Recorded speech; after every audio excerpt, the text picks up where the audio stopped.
che argomenti tirava delle schede sull'argomento. È ben catalogato, poi Io ho sempre cambiato molto la memoria, vedete tutta la questione del banditismo in Sardegna, c'era e c'è ancora adesso qualcuno, Zasso che lo faceva. Ma è stato per me la memoria, c'avevi dei punti fermi nel tempo, il famoso processo, l'intervista con Tizio, allora mi pare fosse l'anno prima di primavera, questo serviva. Comunque c'era invece ognuno aveva i suoi riferimenti. Oggi che consente la tecnologia moderna, che consente di averla di fronte al giorno per giorno, non costa niente. Tra l'altro c'è un sacco di gente che per cambio di tecnologia, per rivoluzione, eccetera, tu devi tenere aggiornare, prende un vecchio autopista, no? Lo ricicli nell'archivio. Adesso le autopiste non esistono più, ma quindi che si sono riconvertiti alla fotocomposizione. Oggi con i programmi di oggi il computer non sono più buoni, quelli che avevano oltre 40 anni allora non sono più buoni, non hanno più l'agilità per usare i programmi di paginazione che ci sono adesso, i format, eccetera. Allora li usi nell'azienda. Come mai negli Stati Uniti dove hanno applicato queste nuove tecnologie si è risolto il loro di assestamento in un aumento dei costi di lavoro. Qui stiamo sempre in continuazione in regresso. Non perché fanno fare la qualità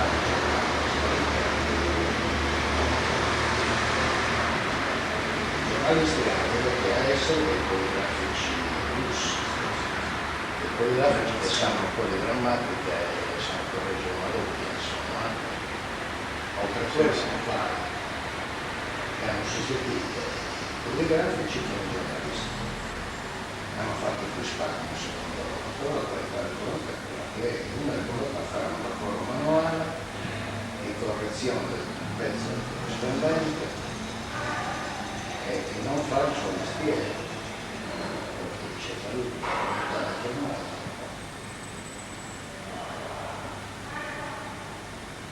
no, io non so, tu hai detto sulla relazione. Sì.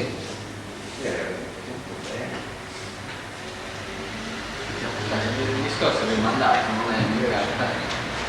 No, io credo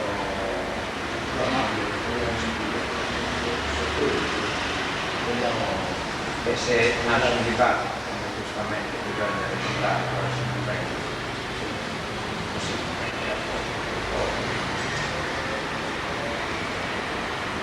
no, io la sua sintesi, insomma, un po' lo dicevo quando siamo sentiti. Comunque è una cosa fatta un po' con l'uccello, Sì. No, non è questo, mi ha sollecitato, ho pensato, ma mia non è convinta tutto quanto è poco per colpa nostra si è conosciuta la vicenda alla sala degli anni 100, erano 20. non è per fare autobiografismo, ma noi siamo stati effettivamente in quel frangente, ci siamo trovati per alcuni anni al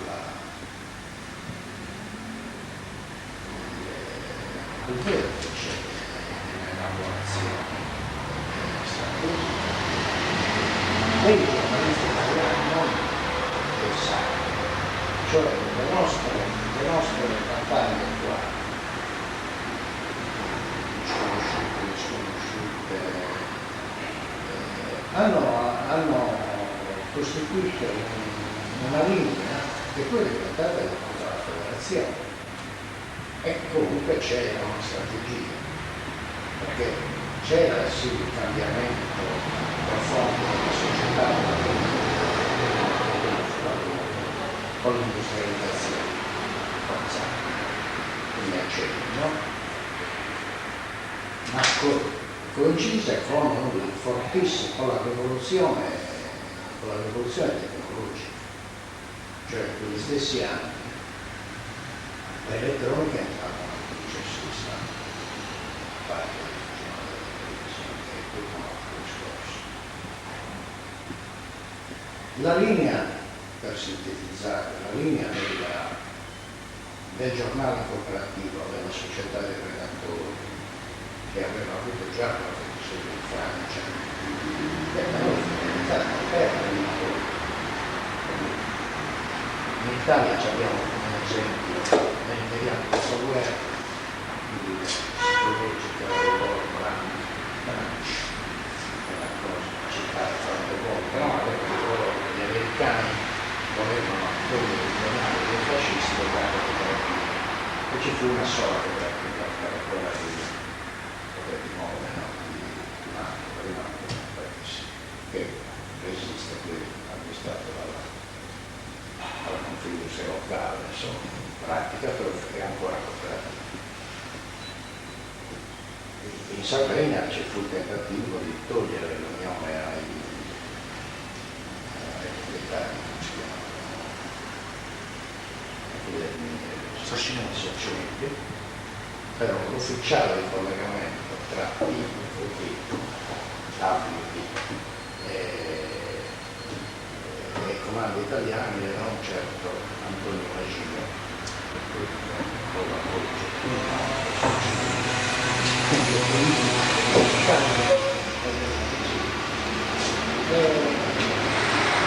il primo giornale di cooperativa fatto in Italia dopo di lavoro sulla nuova Sardegna, questo è molto poi io ho detto di scordare perché la più grande gratificazione professionale perché io fui eletto dai colleghi che è la prima volta che succede dunque ci fu una linea per cui era possibile, dimostrava che era possibile fare l'editoria in altro modo, che non fosse quello che ha i soldi per il giornale. E siccome i soldi in Italia ce l'hanno, i grandi gruppi finanziari, le grandi famiglie, continuano ad avere la monopolio in Italia, i partiti, o i partiti, non a caso, e questo noi l'abbiamo denunciato prima di Risi del resto d'Italia, anche il Risi, io mi ricordo un congresso della stampa dove ci presero a urla, a me e a Mario Degli dicevamo queste cose, 166.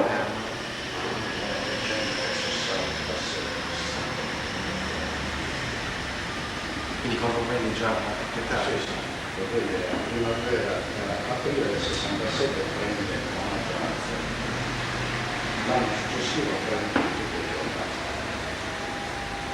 e contemporaneamente compra l'Unione ma in modo che non si veda ufficialmente. Poi c'è il tentativo noi nel frattempo facciamo in cooperativa sfruttando una concessione secondaria facciamo la nuova Sardegna del movimento. Rovello ci costringe a chiudere, praticamente aumentando i prezzi di tipografia, no? E dicendo, soprattutto io ho acquistato i 7 settimi della nuova Sardegna, non i 6 settimi. Questa era la 7 giorni. C'è il programma di fare dell'informatore lunedì l'unico giornale di della Sardegna. In prospettiva di fare una salva l'unico giornale della Sardegna. Per cui scelgo non stare addirittura c'era il progetto di fare il plastica, come l'eco di Bergamo. Sono quelle cose che non. Comunque adesso vicino a questo tema. Facciamo il Consiglio regionale per primo, con l'interesse di tutta la popolazione di giornale d'Italia, propone la legge cooperativa regionale. perché non passa, parliamo dei nostri un pareggio fuori casa. Buongiorno. Lui viene al Sassi. Sì, starei facendo. Purtroppo è stata Cosa è successo? Buongiorno. coinciso poi la manifestazione. Siamo. Oh, ciao. Buongiorno. Ciao. Beh, allora aspettiamo un momentino. Sì. No, oggi è giornata. No. Campale. Ci sono altre due manifestazioni giornalistiche. Sì. Contemporanee. Senti, dalle 11. Di una campagna elettorale. Esatto. Abbiamo scelto molto male. Più giro di Sardegna. Beh, ma adesso è su. Vabbè, ma molti lo stanno seguendo.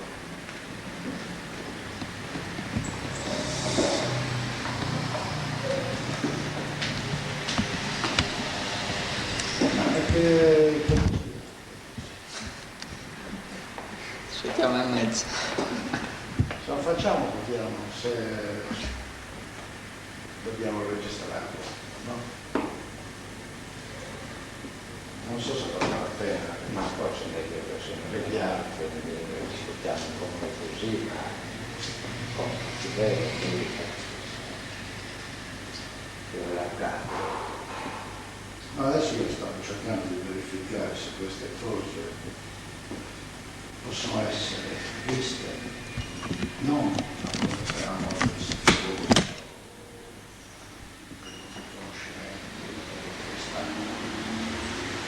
la verità, poi ci ho pensato, hanno fatto con queste vite un servizio che ha fatto la regione, non Chioro. Insomma, non è successo niente, perché lui non è informato, non è avvenuto, l'associazione la stampa non ha fatto mai niente, i cose non hanno fatto mai niente, eccetera. C'è uno studio invece che dice, perché poi io sto dicendo che su certe cose in Sardegna siamo stati all'avanguardia, ma non perché siamo più bravi degli altri, ma perché la Sardegna è una situazione così elementare, così semplice, che le grosse questioni nazionali, spesso grosse questioni nazionali, che non è la prima volta che succede, si vedono prima e meglio. Presidente è una delle situazioni, a mio parere, io l'ho scritto già in passato per voi, che si è vista molto bene e che qui è scoppiata in sede nazionale, è il rapporto, per esempio, tra magistratura e forze di polizia, la questione della polizia giudiziaria, la polizia criminale, penso al paese dove 5, 6, 7, 8 polizie e nessuna è specializzata in polizia criminale. Questa cosa all'epoca del banditismo è evidente, la guerra, questi fatti di Sassari, tra conflitti della polizia e i servizi segreti. Tutte queste cose che si sono incrociate.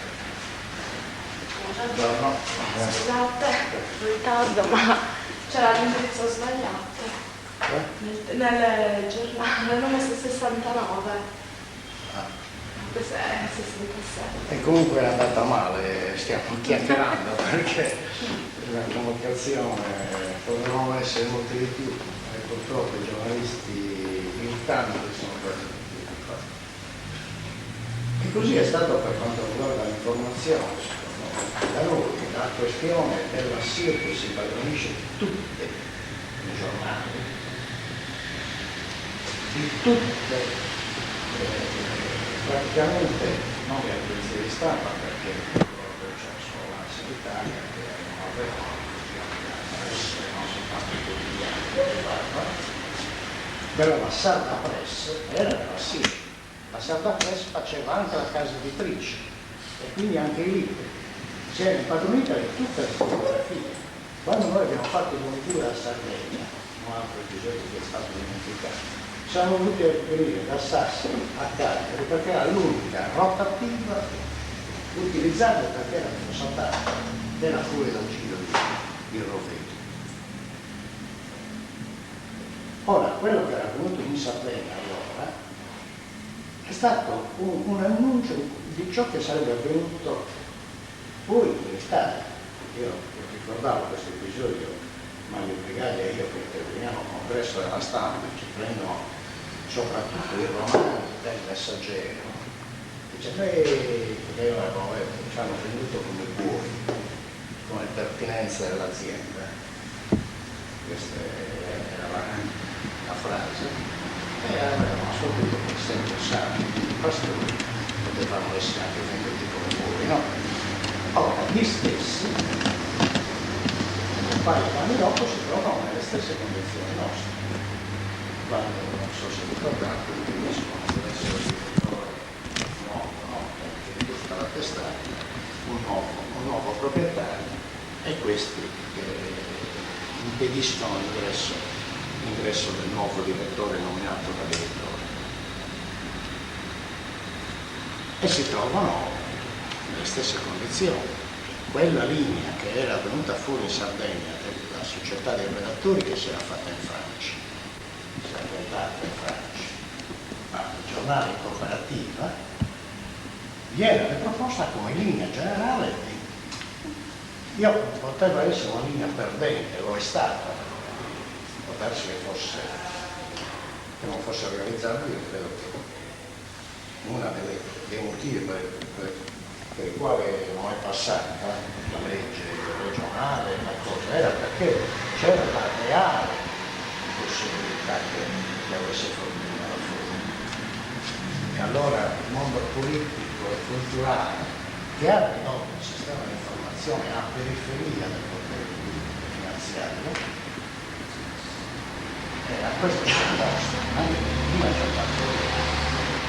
Non è vero che la legge non è passata perché si riteneva, come ha detto qualcuno, della sinistra, però abbastanza legato a Fede, perché si stava facendo un carrozzone sempre sulla ragione, ma perché si stava creando un po' di potere che sarebbe stato abbastanza autonomo dagli poteri. Questo non si poteva conseguire. Ecco, io vorrei vedere adesso nella situazione attuale con le tecnologie di oggi, così come allora, sfruttando questa innovazione tecnologica, si pensava a un giornale che raggiungeva la parità, allora 5.000 copie oggi invece che sono le tecnologie nuove da 4.000 copie si ottiene il pareggio. Se è possibile uno sfruttamento delle innovazioni tecnologiche per fare un altro sistema di editoria, tutti c'è editoria non solo la stampa, ma l'editoria televisiva, i mezzi del linguaggio moderno e dei colleghi. Questo credo che non sia stato esplorato, se è possibile, come forme, nuovi accessi ai nuovi mezzi come internet come insegna nella cosa. È possibile creare un servizio che possa essere pagato naturalmente, quindi possa consentire una utilizzazione professionale di certi mezzi e che ci sia il bisogno sociale sia del controllo sociale che dell'esercitare la stampa intesa informazione.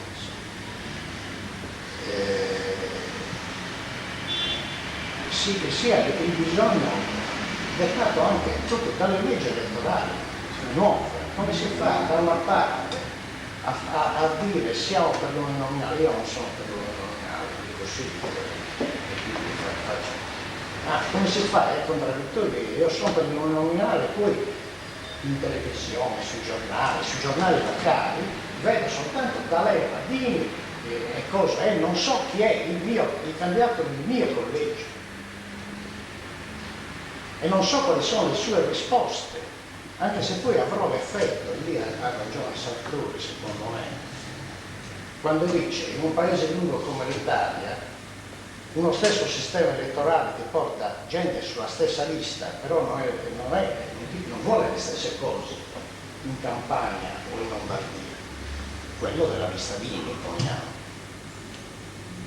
o della lista Berlusconi, o della lista anche del movimento sociale, dell'Alleanza Nazionale. Noi siamo venuti adesso, io sto ascoltando queste cose in televisione, sono le stesse persone. Oggi è possibile trovare un ruolo, qual è il ruolo del giornalista nella società di oggi, se deve essere una società democratica, partendo almeno dalla Costituzione, ma si vuole cambiare nei principi della Costituzione, no? Mi pare, no? Sarebbe anche ingiusto. Se non sono mal informato. L'articolo 1 della Costituzione è una rivoluzione, fu una rivoluzione, la gente non se ne accorge molto di questo il depositario del potere è il cittadino, non è lo Stato persona che viene da fuori, no? Dove tu sei suddito e non cittadino. E quindi se sei cittadino e devi scegliere gli strumenti per scegliere, per dare soltanto l'informazione. Allora il ruolo del giornalista qual è? È quello di essere il mero esecutore dei voleri del potere o è il contropotere? Non il contropotere nel senso che basta il contropotere nel senso del controllo sociale, se questo è il ruolo della società democratica, cioè la cosa più di controllo, più è quello della verità, insomma,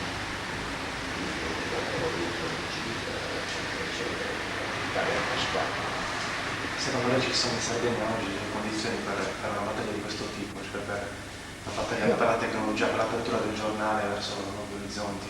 Ci sono le condizioni che poi hanno determinato la battaglia dalla fine degli anni 60, la vostra battaglia?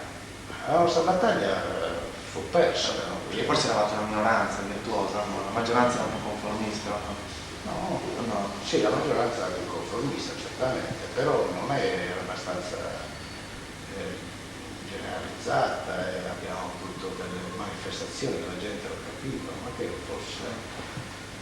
Perché Cuba era una cosa anomala, era una concentrazione proprio anomala, forse così. Sì, ma poi si è verificata però anche un altro punto, perché la stessa petrolchimica oggi hanno mandato, io credo, giustamente, Mancini per mafia.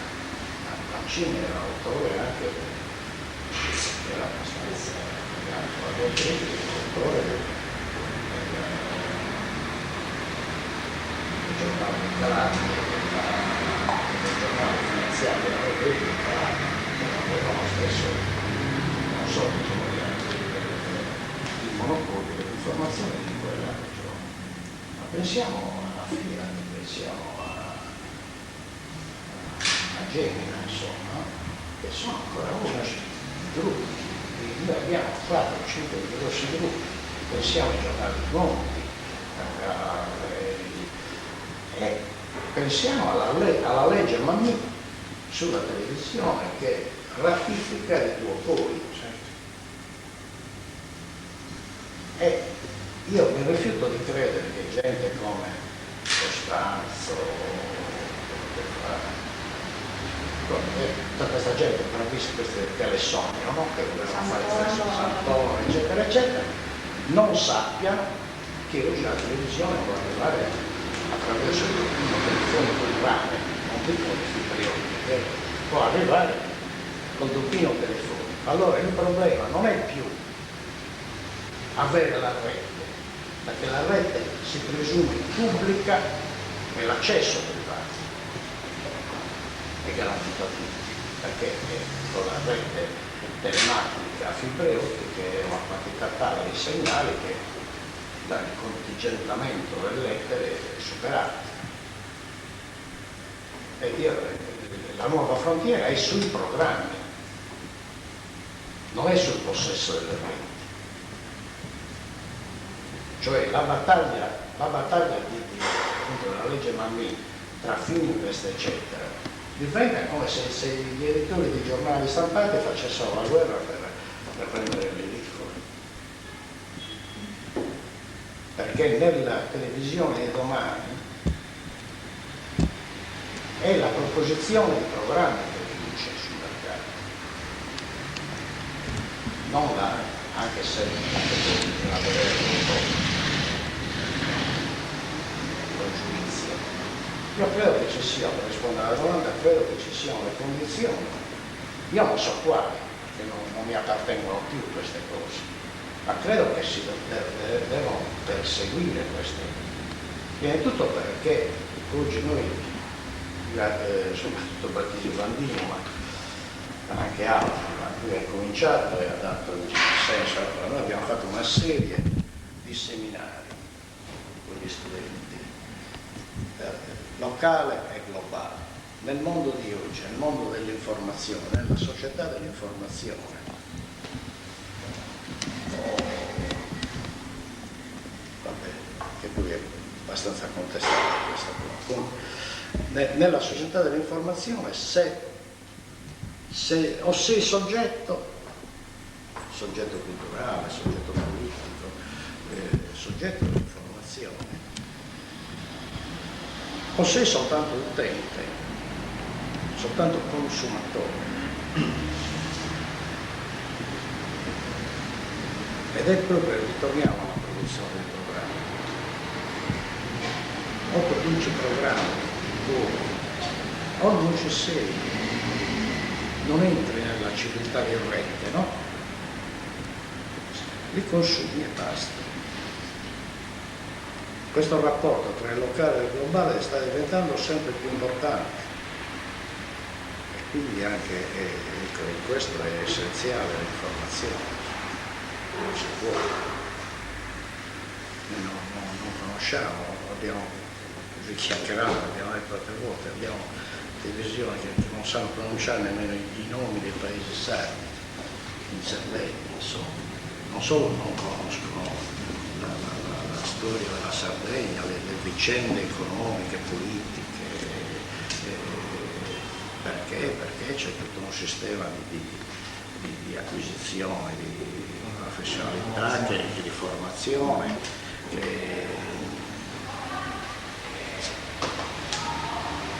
ma soprattutto c'è anche un uso molto limitato, cioè la strumentazione che l'evoluzione tecnologica ti mette a disposizione non è stata usata per tutto il potenziale che ha, anzi non viene usata per tutto il potenziale che ha,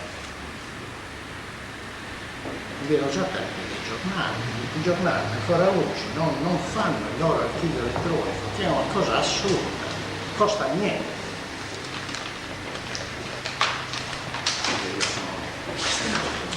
Sto incrociando tanti discorsi diversi.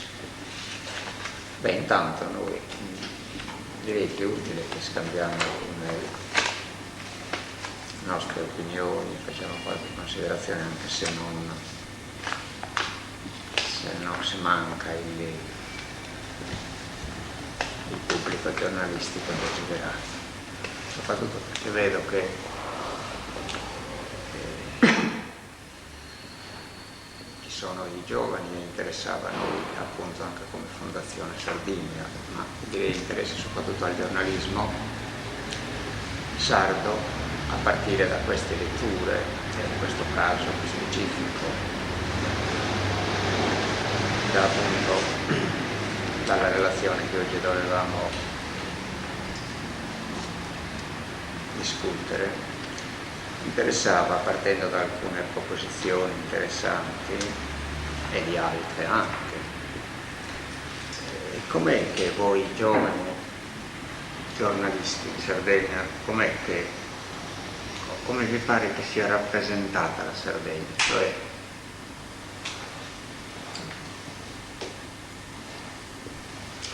ogni atto di scrittura, un articolo, anche di cronaca, soprattutto di cronaca forse, è una rappresentazione di realtà sarda. Ecco, com'è che avviene una rappresentazione? Cioè, com'è che noi rappresentiamo la realtà? Cosa vuol dire rappresentazione?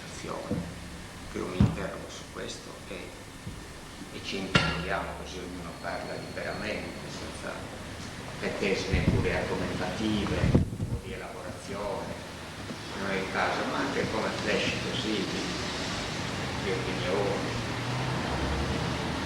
Quando noi rappresentiamo la Sardegna, cioè attraverso un atto di scrittura, quarto, cronaca di quarto, di Sassari, cronaca nera, Orosa,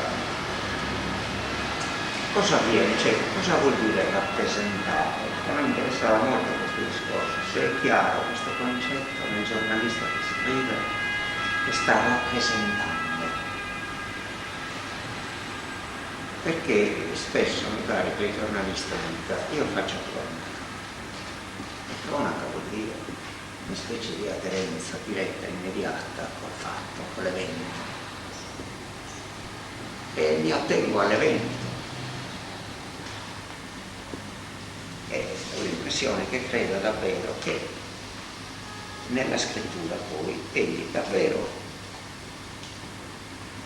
parli dell'evento, rappresenti l'evento, come se quell'evento davvero, non so per quale strano miracolo, si facesse scrittura e diventa cronaca,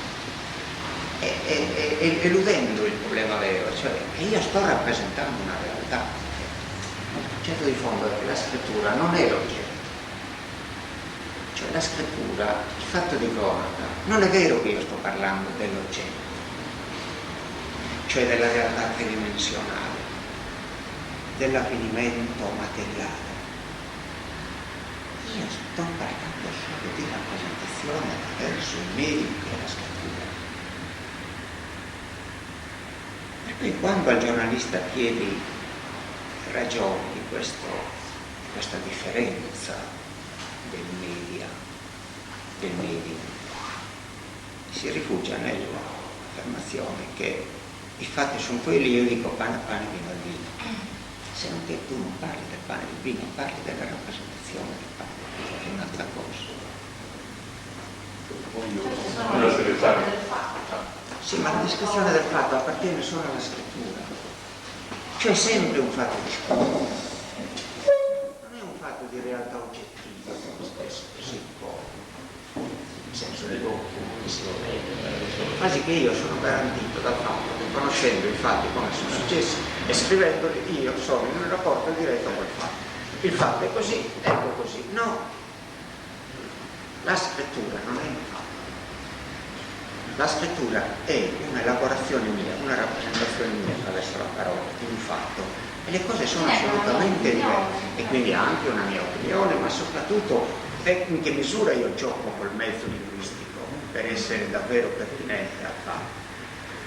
Perché la pertinenza non è data da una specie di i fatti sono questi, la scrittura è questa, vedi che c'è un rapporto diretto? No, c'è questa maledizione di credere che esista nella scrittura davvero una realtà tridimensionale, non è una questione di semiotica, non è una questione di oggettualità reale.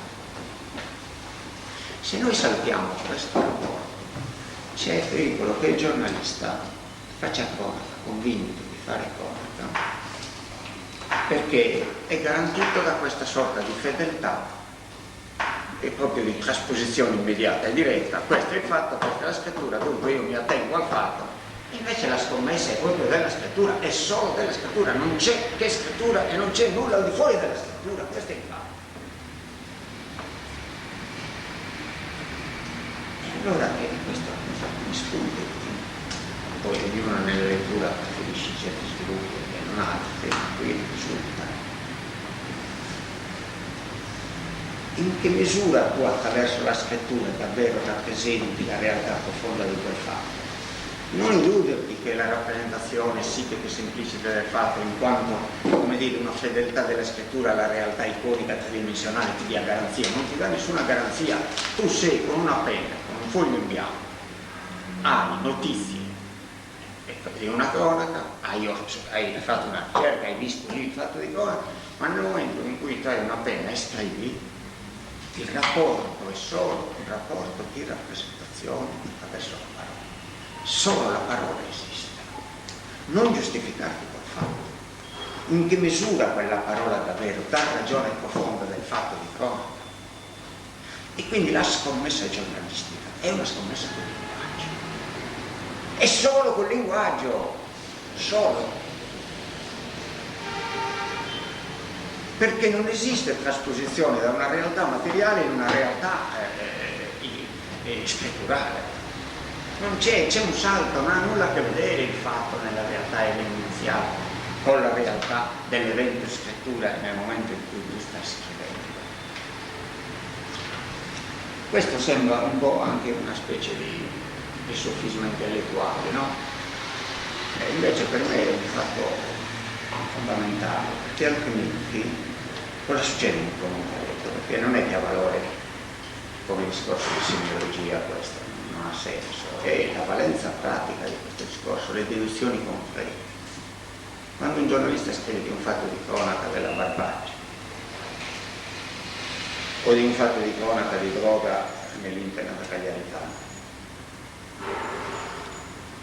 solo dalla scrittura che usa si può sapere se davvero ha colto gli aspetti fondamentali di quel fatto. Io leggevo ultimamente questo libro il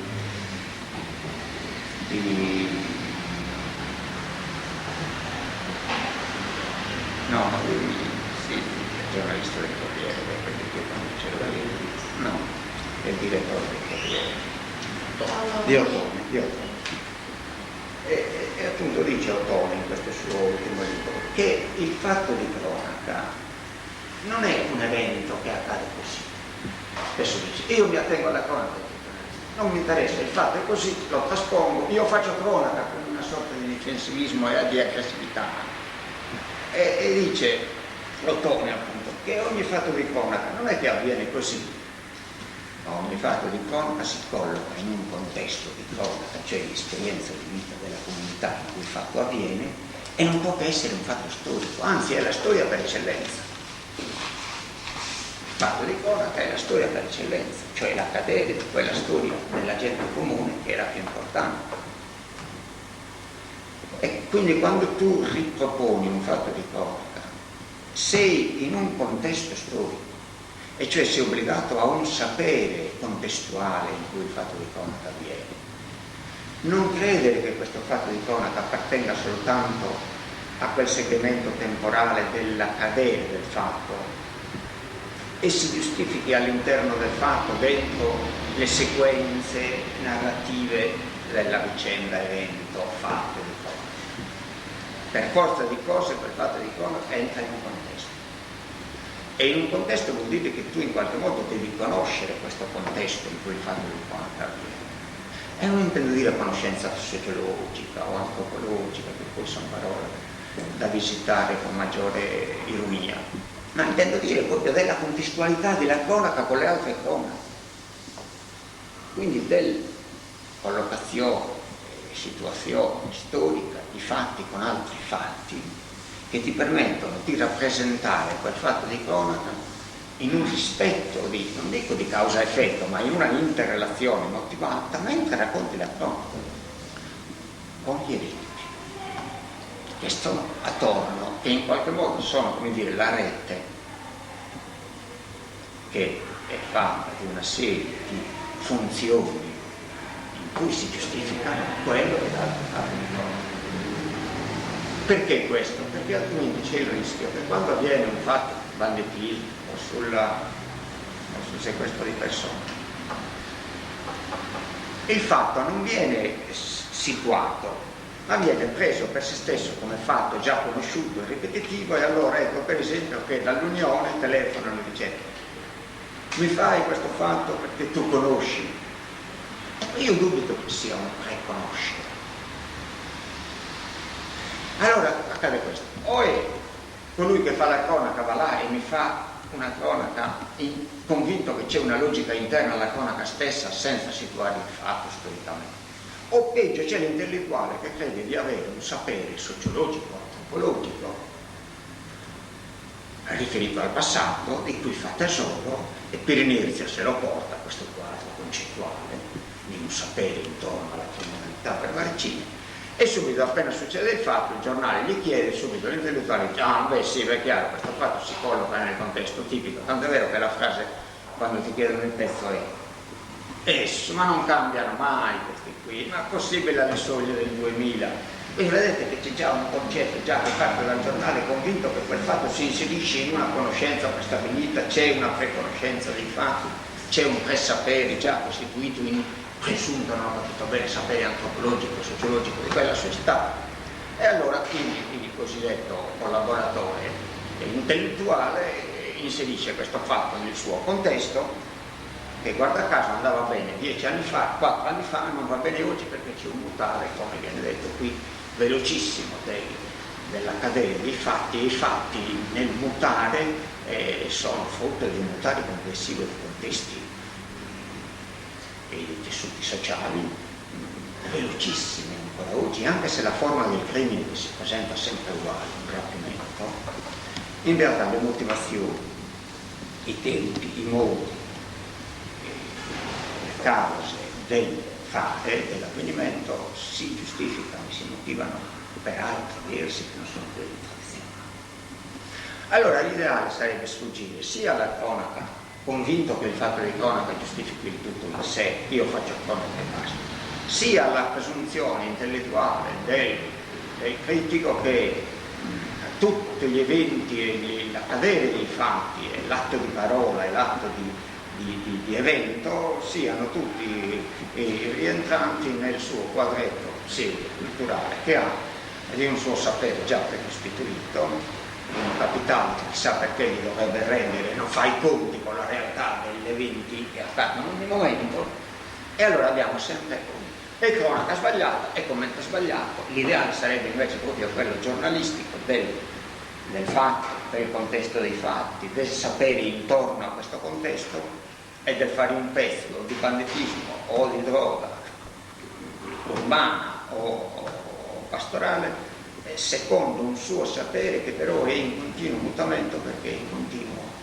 come dire, rapporto col cambiare velocissimo dei sentimenti, dei fatti, ed è un cambiare complesso, perché è un cambiare che per certi aspetti è tradizionale e si muove secondo il binario tradizionale, su certi aspetti è modernissimo, è sfrindellato, è sfilacciato, è ipermoderno, proprio perché c'è la dissociazione, la crisi dei modi tradizionali, per cui è bene che si situi per capire che un filo rosso è tradizionale, un filo nero invece è modernissimo, è ipermoderno, è iperurbano, è metropolitano anche in un paese come il vostro.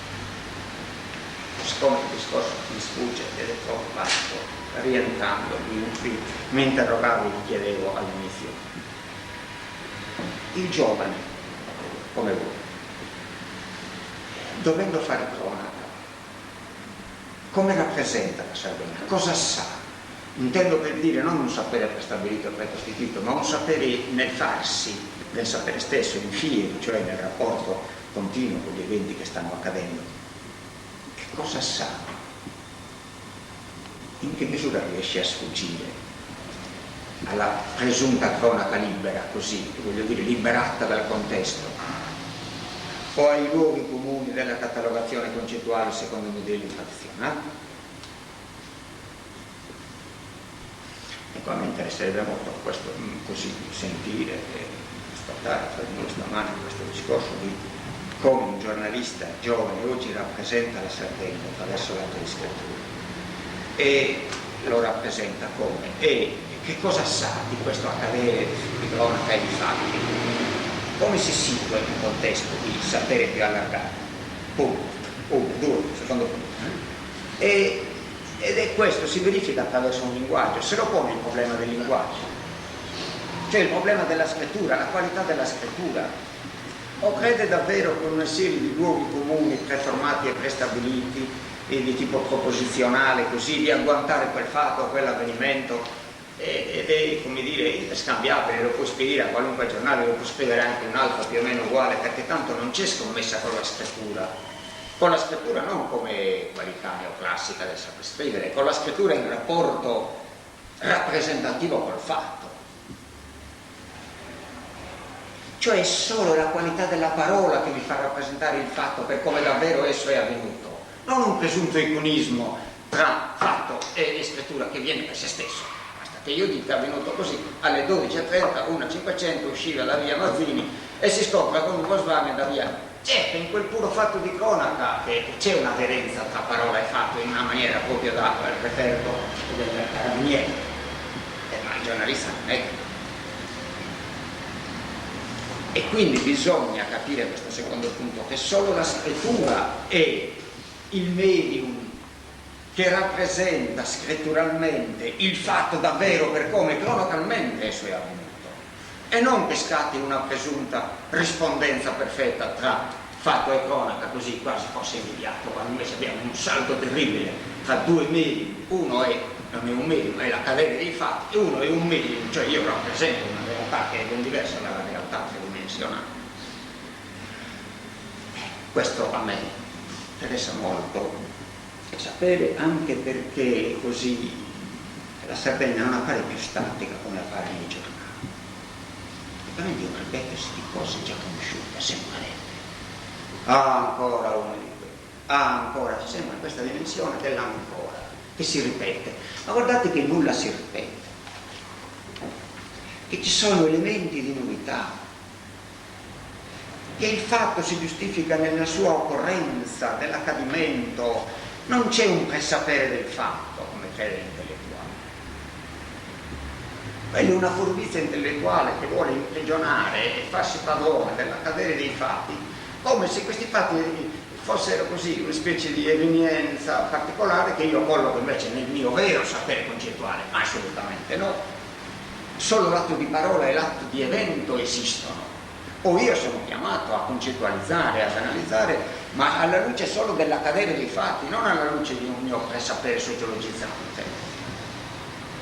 E in questo discorso chiama in causa l'intellettuale nella sua presunzione intellettuale e il giornalista intellettuale, che è colui che fa cronaca, è colui che è chiamato a situare il fatto e quindi a diventare intellettuale giornalista come relazione tra fatti, perché interviene un'intellettualizzazione attraverso le relazioni complesse dei fatti che ha. Questo potrebbe essere, voglio dire, uno degli aspetti, perché poi, e concludo, ci chiama a dire che fare. Allora, l'associazione della stampa, tutti i vari organi, anche regionali, del rapporto Sardegna, regione, televisione, cinema, mezzi di comunicazione, eccetera. Come possiamo porci in una posizione anche modesta, ma di continua scommessa con i fatti che avvengono in Sardegna, proprio in un rapporto inquieto con la cronaca nell'accadere, perché quell'accadere è tutto dentro un contesto di trasformazione della Sardegna, e quindi, come dire, essere in marcia, in cammino, perché in cammino è l'atto di parola, l'atto di avente, l'atto di scrittura. E non è invece un ritorno ad un passato in cui pare che in Sardegna rientrino sempre le stesse cose. Forse il linguaggio mi inganna, e voi potete pensare a una eccessiva concettualizzazione. In verità io, quando parlo a ciò delle cose, c'è una serie di fatti e di esempi concreti. Poi è chiaro che in una deformazione rappresentativa del linguaggio uso termini astratti e quindi concettualizzo. Però a me interessa molto invece questo rapporto di aderenza, che solo questo rapporto di aderenza ci permette di camminare assieme in una relazione attiva con l'accadere degli avvenimenti e di rappresentare la Sardegna per davvero come una realtà mobile, in continuo processo di trasformazione, e non come una specie di palla al piede sempre uguale, sempre le stesse cose. In Sardegna non accade mai nulla di nuovo, così via.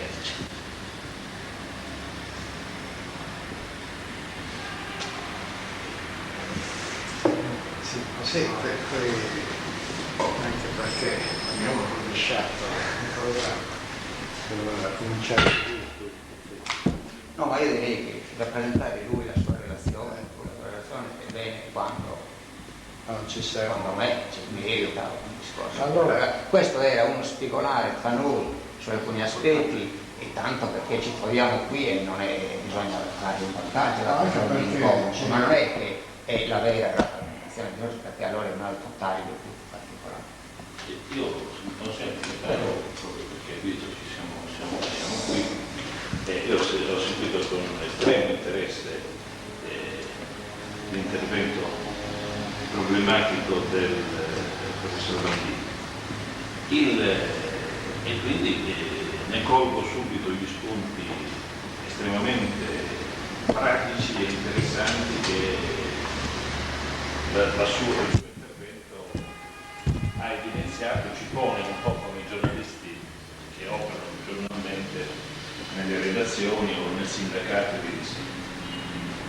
Poi il problema della preparazione, di consentire ai giovani colleghi di crescere, ce lo siamo posti da diverso tempo, perché purtroppo quella che era la scuola di giornalismo che nasceva nelle redazioni è venuta clamorosamente meno, sia per l'egoismo che ormai ha sviluppato tutta la società, anche quella sarda, e sia perché i processi di innovazione tecnologica hanno portato sempre più il giornalista a dialogare con la macchina e non a dialogare con il collega, e nonostante una conquista nel contratto di lavoro giornalistico, che era la figura del tutor, cioè un redattore anziano che prendeva sotto la sua, diciamo, esperienza per trasferire un giovane collega il sapere, la conoscenza, la professione, il mestiere, è clamorosamente fallito, perché in nessuna redazione il tutor è stato introdotto, eppure è una norma contrattuale ben individuata e ben regolamentata. Perché? Perché, l'ho detto prima, l'egoismo, altri problemi dentro la società, non ci sono più i vecchi maestri di giornalismo, come poteva essere Pierottone, che citato, come poteva essere, nonostante tutti i limiti, tutti i condizionamenti che si dovevano fare, Indro Montanelli e tanti altri. Cioè,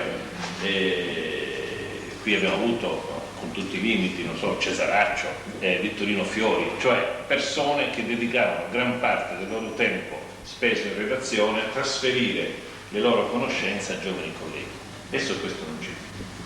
Come si può sopperire a questo vuoto? Tanto secondo me insistendo nuovamente per imporre il discorso del tutor, anche se nelle realtà redazionali di oggi, dove i problemi sono altri, non c'è molta speranza che possa uscire questo discorso, perché abbiamo intanto una classe giornalistica che arriva alla professione molto tardi nell'età. Allora quando uno si trova a dover dialogare con una persona che entra nella redazione come redattore e ha le soglie dei 40 anni, già diventa più difficile fare questo tipo di discorso, perché tu trovi una incomunicabilità da parte dell'altro, non c'è questa accettazione. Poi c'è un problema di aggiornamento professionale per i giornalisti anziani, perché chiaramente l'innovazione tecnologica, il rapido evolversi della società, così come Massimiliano Reis ha descritto nella società, il professor Bandino poi ci ha evidenziato, costringe lo stesso giornalista a dover seguire, a doversi aggiornare, a doversi documentare, e questo nonostante le richieste fatte a livello di controparti, di contrattazione con le controparti editoriali, questo avviene solo parzialmente, al punto che, e qui bisogna denunciare questi fatti, che l'aggiornamento professionale, che è una cosa estremamente importante in una professione come la nostra, viene contrabbandato per avere alcuni benefit di tipo economico che non si riescono ad avere in un altro modo. Allora il viaggio all'estero per andare ad apprendere la lingua, l'acquisto di libri che vengono camuffati in tanto modo, però di fatto aggiornamento professionale non se ne fa, è lasciato soltanto allo spontaneismo e al singolo giornalista che sente come suo dovere quello di aggiornarsi e documentarsi. Questa è la situazione attuale. Poi c'è l'aspetto veramente difficile, che per poter ottenere quello che diceva il professor Bandino è necessario che venga modificato radicalmente l'accesso alla professione. E poi è un discorso che, proprio perché stiamo parlando fra di noi, questo deve trovare non solo il giornalista, non solo la redazione, non solo i giornali, ma la scuola. Parlo della scuola anche secondaria e superiore, per non parlare già dalla secondaria inferiore. Noi ci troviamo in una società dove non solo non è incoraggiata la lettura dei giornali nella scuola, ma addirittura viene ostacolata e viene impedita. E poi tutto il discorso dell'università. Se all'università i docenti si ponessero il problema che si è posto oggi il professor Bandino, già avremmo un discorso diverso, perché il discorso che faceva il professor Bandino non riguarda soltanto il giornalista, anche se è indirizzato prevalentemente al giornalista per la trasposizione tra fatto e pezzo di cronaca, oppure tra fatto e inchiesta, oppure tra fatto e obiettività e via di seguito, ma vale per tutta la società, perché se i giovani che escono dall'università fossero a conoscenza dei mutamenti, delle trasformazioni, di come la trasposizione tra fatto, il linguaggio, la parola e come si vive la realtà, non soltanto nella professione giornalistica, nella professione forense, nella professione della magistratura, nella professione tecnica degli ingegneri, già avremmo una società diversa, avremmo una società sicuramente, soprattutto in Sardegna, più preparata e più consapevole della realtà che la circonda. Quindi è uno sforzo da fare complessivamente, però noi ci scontriamo giorno per giorno con problemi che sono drammatici, cioè legati all'accesso alla professione, in quanto la crisi che ha investito i mass media e soprattutto la carta stampata, anche perché poi il discorso giustissimo che faceva il professor Bandino ha una sua valenza per la carta stampata, ne ha un'altra per la radio e per la televisione, perché anche lì il linguaggio diventa tutto e anche lì il linguaggio è profondamente diverso e nessuno, quando si accede in una redazione di giornali, io qui chiedo ai giovani colleghi, Massimiliano Reis ha un'esperienza televisiva, lui c'ha un'esperienza di tipo giornalistico, nessuno gli parla di come deve essere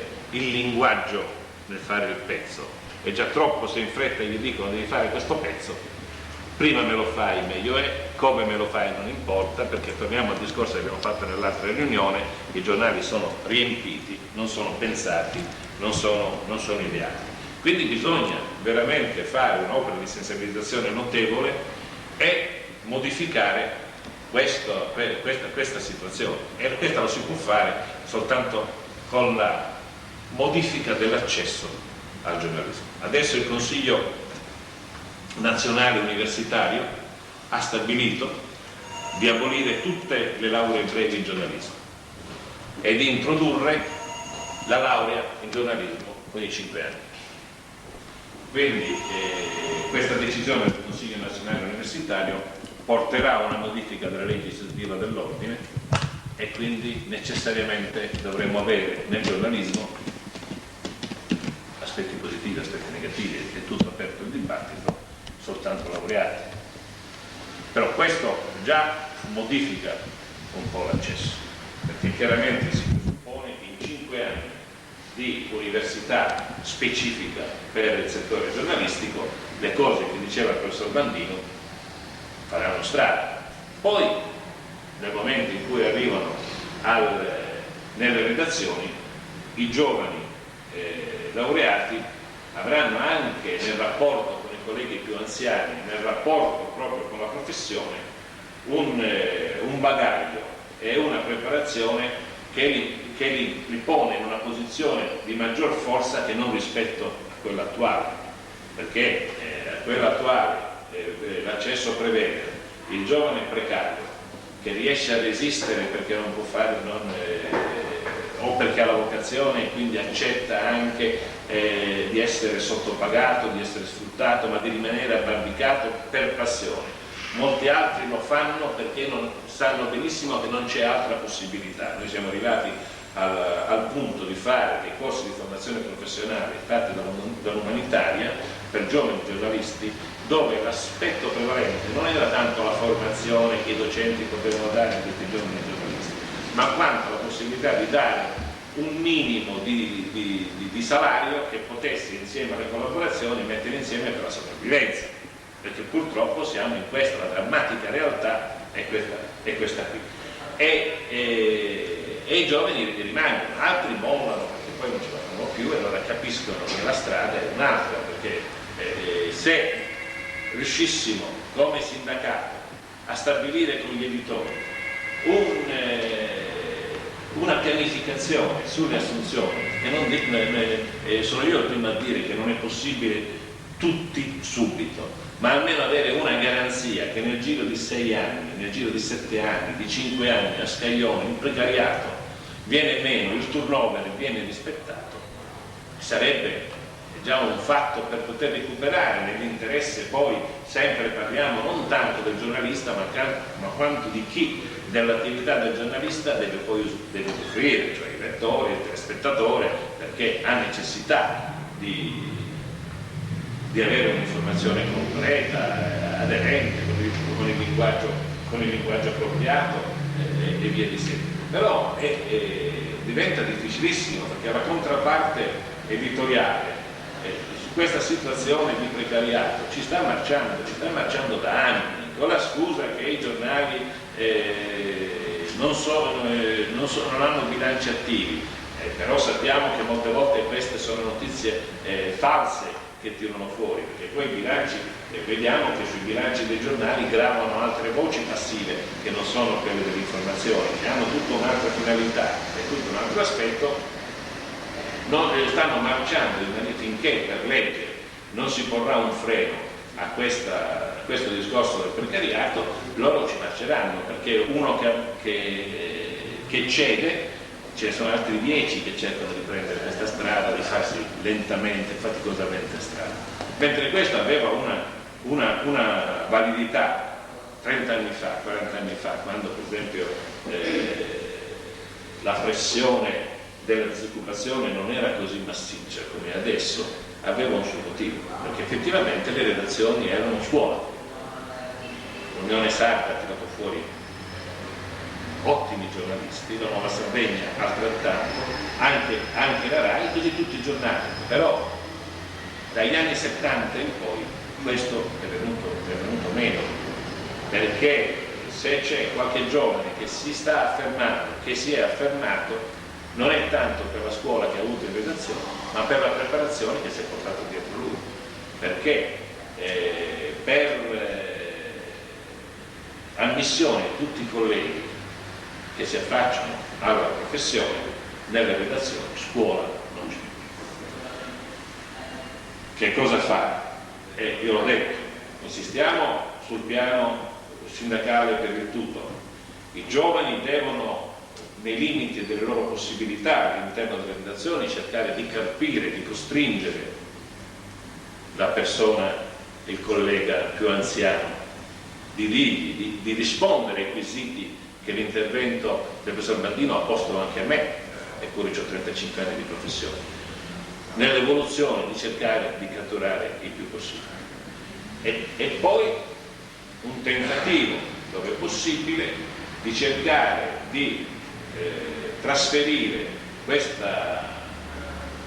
aspetto della professione in alcune possibilità alternative, sia radiofoniche che televisive che di stampa, che dobbiamo cercare di costruire, perché un'altra delle crisi forti dell'informazione è la scomparsa della stampa periodica, che poteva essere anche quella palestra per preparare giornalisti, palestra per conoscere la realtà, per apprendere il linguaggio. Io mi ricordo cosa non era il CNUSA, cosa non era il Democratico quando usciva il Democratico, cosa non era lo sforzo che è stato fatto per fare giornali periodici che avessero un aspetto non Borgina, Autonomia e Cronache, quell'altro che facevamo con Bustiano Tessanai, Sardegna Oggi, che non avessero soltanto l'aspetto merceologico, cioè di mercato, oppure di recepire la pubblicità istituzionale, perché purtroppo alcuni dei periodici che ci sono adesso, che sono pochissimi tra l'altro, quei pochi che ci sono, sopravvivono e vivono con l'aspettativa della pubblicità istituzionale della regione. Se anche lì si riuscisse a fare una selezione e si potesse riportare il discorso degli intellettuali che faceva il professor Bandino, che dovrebbero anche un po' uscire allo scoperto e non nascondersi nel mondo accademico e universitario, ma cercare di fare uno sforzo per poter prendere quel tipo di pubblicistica, quel tipo di stampa periodica, sarebbe un grosso vantaggio per i giovani. E questo si potrebbe fare benissimo in cooperativa.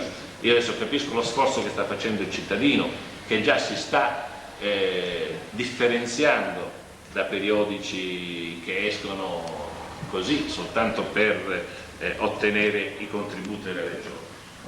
Conoscendo purtroppo i costi della stampa, lo sforzo, la fatica, bisogna trovare un gruppo di persone che affronta con coraggio questo tipo di iniziativa.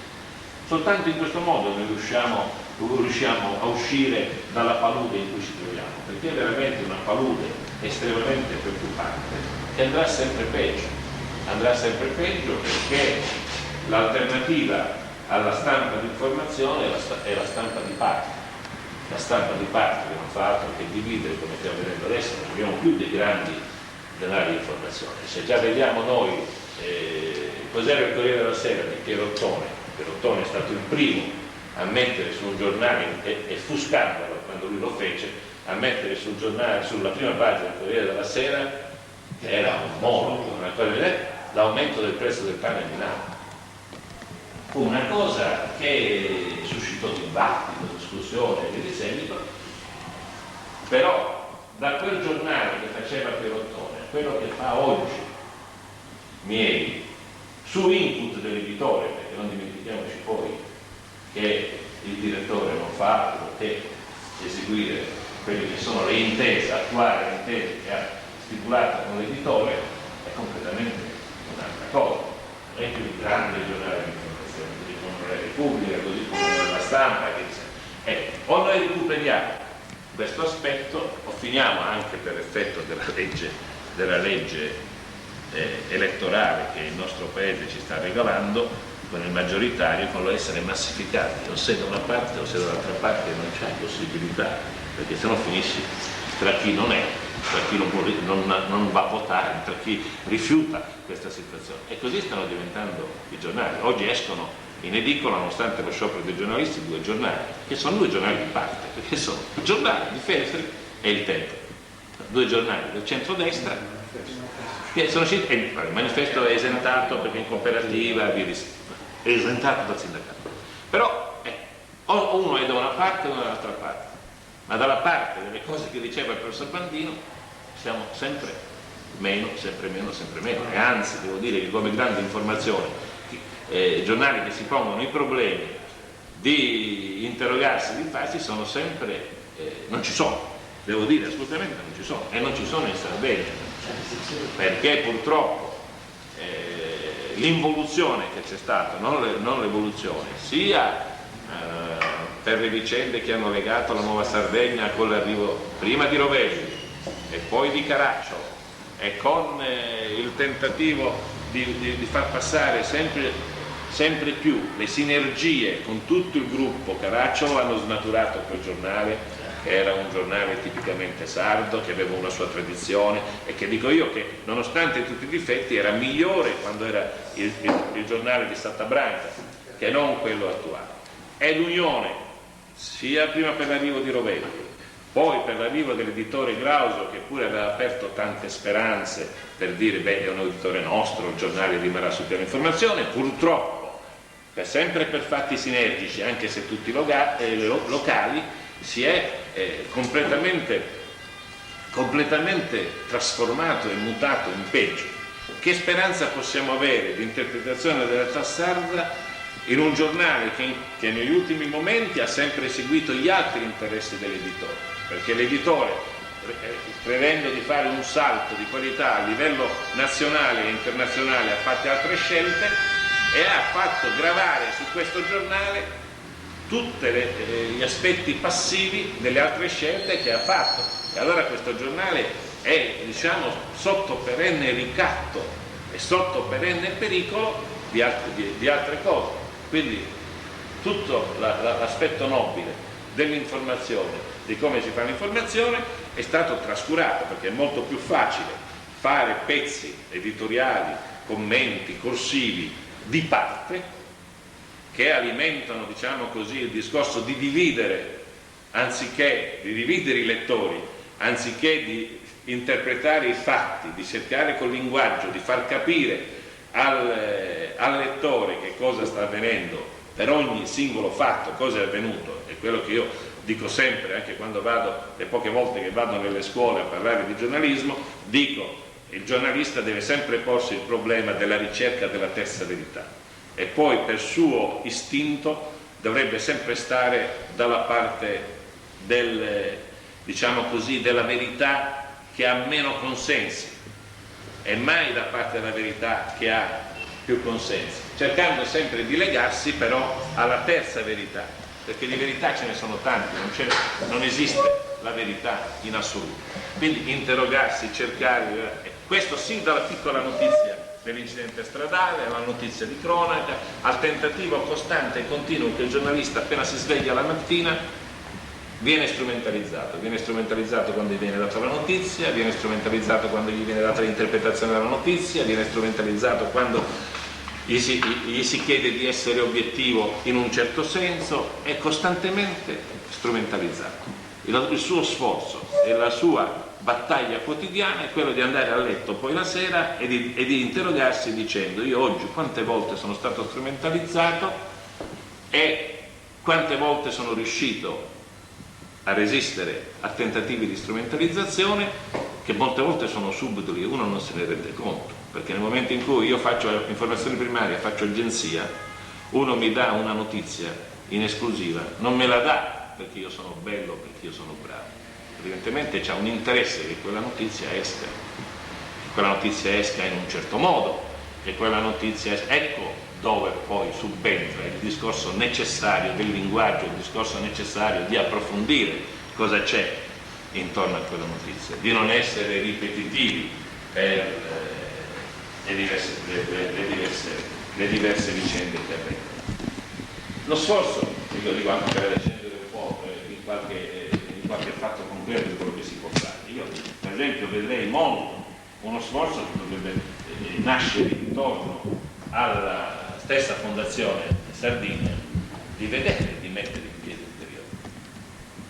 in piedi un periodico e cercare di prendere questi giovani che vogliono tornare così come era una volta Autonomia e Cronache, CNUS, perché veramente sentiamo la necessità di questo, perché la stessa Grotta della Vipera ha svolto un suo ruolo, una sua funzione, però adesso si è buttato su un aspetto di tipo letterario e trascura molto la qualità. Abbiamo invece necessità di avere una rivista, una pubblicazione di questo tipo.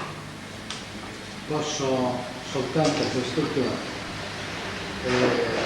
Noi abbiamo i quaderni della fondazione che sono monografici, diciamo, no? Che ha fatto qualcuno. Abbiamo delle difficoltà finanziarie notevoli.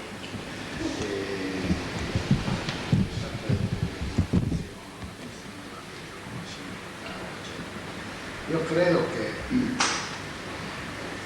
fra cose che si possono fare, ci sia anche queste, che sono d'accordo con Grandi, sulla funzione che possono avere questo tipo di giornali, però credo, io non ne ho tutte le competenze, diciamo, ma credo che ci si debba esercitare anche su altri versanti dell'informazione moderna, per esempio, ripeto, quello dei programmi radiotelevisivi, della produzione dei programmi, della impadronirsi di tutte, impadronirsi nel senso proprio di possedere, non il partito di proprietà, possedere nell'uso, tutti i mezzi più moderni. Credo che sia un obbligo di tutta la Sardegna, cioè in tutti i settori. Bisogna andare direttamente alle cose più avanzate, senza la gradualità. E oggi è possibile, secondo me. Non si sente. È possibile, secondo me, poco fa, precedente discorso, parlando del passato, di come in un certo periodo, quando in Sardegna, oltre al cambiamento, diciamo così, sociale derivato dalla prima industrializzazione, ha coinciso anche il cambiamento della tecnologia, l'ingresso della tecnotronica, così fu definita nel settore dell'informazione. Ci siamo trovati in un certo senso all'avanguardia, adesso che c'è Gianni Massa, io ho detto poco fa, per certe cose noi avevamo una strategia che poi si è rivelata, non dico sbagliata, ma non si è attuata, comunque è stata perdente, che era quella del giornale cooperativa, del giornale della società dei relatori, dell'autonomia della professione nei confronti degli altri poteri, per cui questo è il discorso fondamentale, era quello del ruolo del giornalista nella società. Oggi credo che si riproponga in termini nuovi, perché la tecnologia è andata avanti, ci sono altre cose da fare. Tu mi chiedevi poco fa se era possibile, io ritengo che sia possibile, deve essere possibile, non possiamo essere noi possiamo trasmettere, cioè anche proporre un mezzo che può essere anche datato. Poniamo la rivista, che è la rivista Palestra, anche perché la funzione di queste riviste è differente. Io ho fatto i Chinusa, c'era quella vecchia e quella riedita da noi dopo tanti anni, e l'audience che aveva, andatevi a vedere i resoconti parlamentari del Consiglio regionale, quando usciva il Chinusa, e non solo perché c'era Pigliaro o cose del genere, c'era un'attenzione diversa da parte della classe politica per l'elaborazione culturale. Quando è uscita il Chinusa fatta da noi, 2 o 3 volte è stata citata in Consiglio regionale, ma perché questi non leggono? C'è una qualità del personale politico che è scaduta completamente, è gente che non legge, a stento legge i quotidiani. Non è, l'ha scritto la Nuova Sapegna, quindi si può dire. Il caso di un consigliere regionale che l'altro giorno ha detto che il Senato romano mandava ambasciatori a cartilagine. Siamo a questo punto. Quindi anche la conoscenza. Sì, va bene, adesso questi possono essere anche così episodi ma dico, la funzione è così scaduto tutto quanto il contesto proprio, e anche quindi il ruolo del giornalista nella società. Il giornalista, per intendere, il giornalista è il ruolo di chi scrive, non conta più niente, ma rischia di non contare nemmeno però non solo la rivista specializzata, non conta più nemmeno un'inchiesta, l'inchiesta televisiva fatta così come viene fatta, sempre nell'ambito del minuto e mezzo, 3 minuti del servizio, non c'è approfondimento, no? E tu vedi che così con la segnalazione della io così perché abbiamo parlato io sono stato il capocronista del giornale. Per me è stata una gratificazione professionale. Se nella mia città uno aveva una multa da parte del vigile urbano che riteneva ingiusta, non era il comando dei vigili, né era dal sindaco, né si rivolgeva all'autorità giudiziaria. Veniva al giornale ed era sicuro di avere giustizia, erano poi i difensori civili della società, il giornale. Oggi questo rapporto non c'è più. Non c'è più perché il sistema di informazione è diventato, lo dicevo poco fa, la periferia di un sistema politico-finanziario per cui siano subordinato. E quello, come si diceva anche dei nostri della SIR, Carlo Gianni, mi ricordo, che si diceva io non mi rivolgo al cane che abbaia, cioè il giornalista che fa il pezzo, mi rivolgo a chi tiene il guinzaglio. E siccome chi tiene il guinzaglio era quello che doveva chiedere i finanziamenti, il politico andava direttamente da quello e diceva oh, quello mio. Insomma, noi abbiamo le esperienze di queste cose. Oggi, ecco, ricordiamo, oggi la situazione com'è? È ancora così. Già mi diceva dei periodici che stampati quasi esclusivamente per ricevere la votizzazione dei finanziamenti regionali, senza effettivo ruolo in quella società.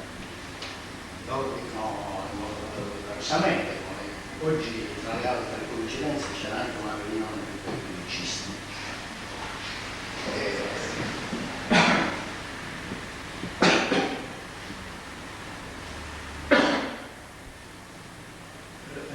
Chiedo ancora, oggi quali possono essere? Sì, tu dici un'iniziativa tipo per la fondazione. Io mi sono riferito alla fondazione, scusa, perché va dato merito alla fondazione che in un momento di enorme crisi di identità da parte dei giornalisti come quella che c'è, ha questa stessa iniziativa. Per quanto siamo pochi qui oggi, eravamo un po' di più l'altra volta e continuiamo, è un segno di speranza, perché se no l'alternativa è ritirarsi nel privato. Per questo io mi riferivo alla fondazione, perché noi abbiamo fatto, io ho cercato disperatamente nelle mie battaglie sindacali di far fare all'ordine, al sindacato, questi tipi di seminari.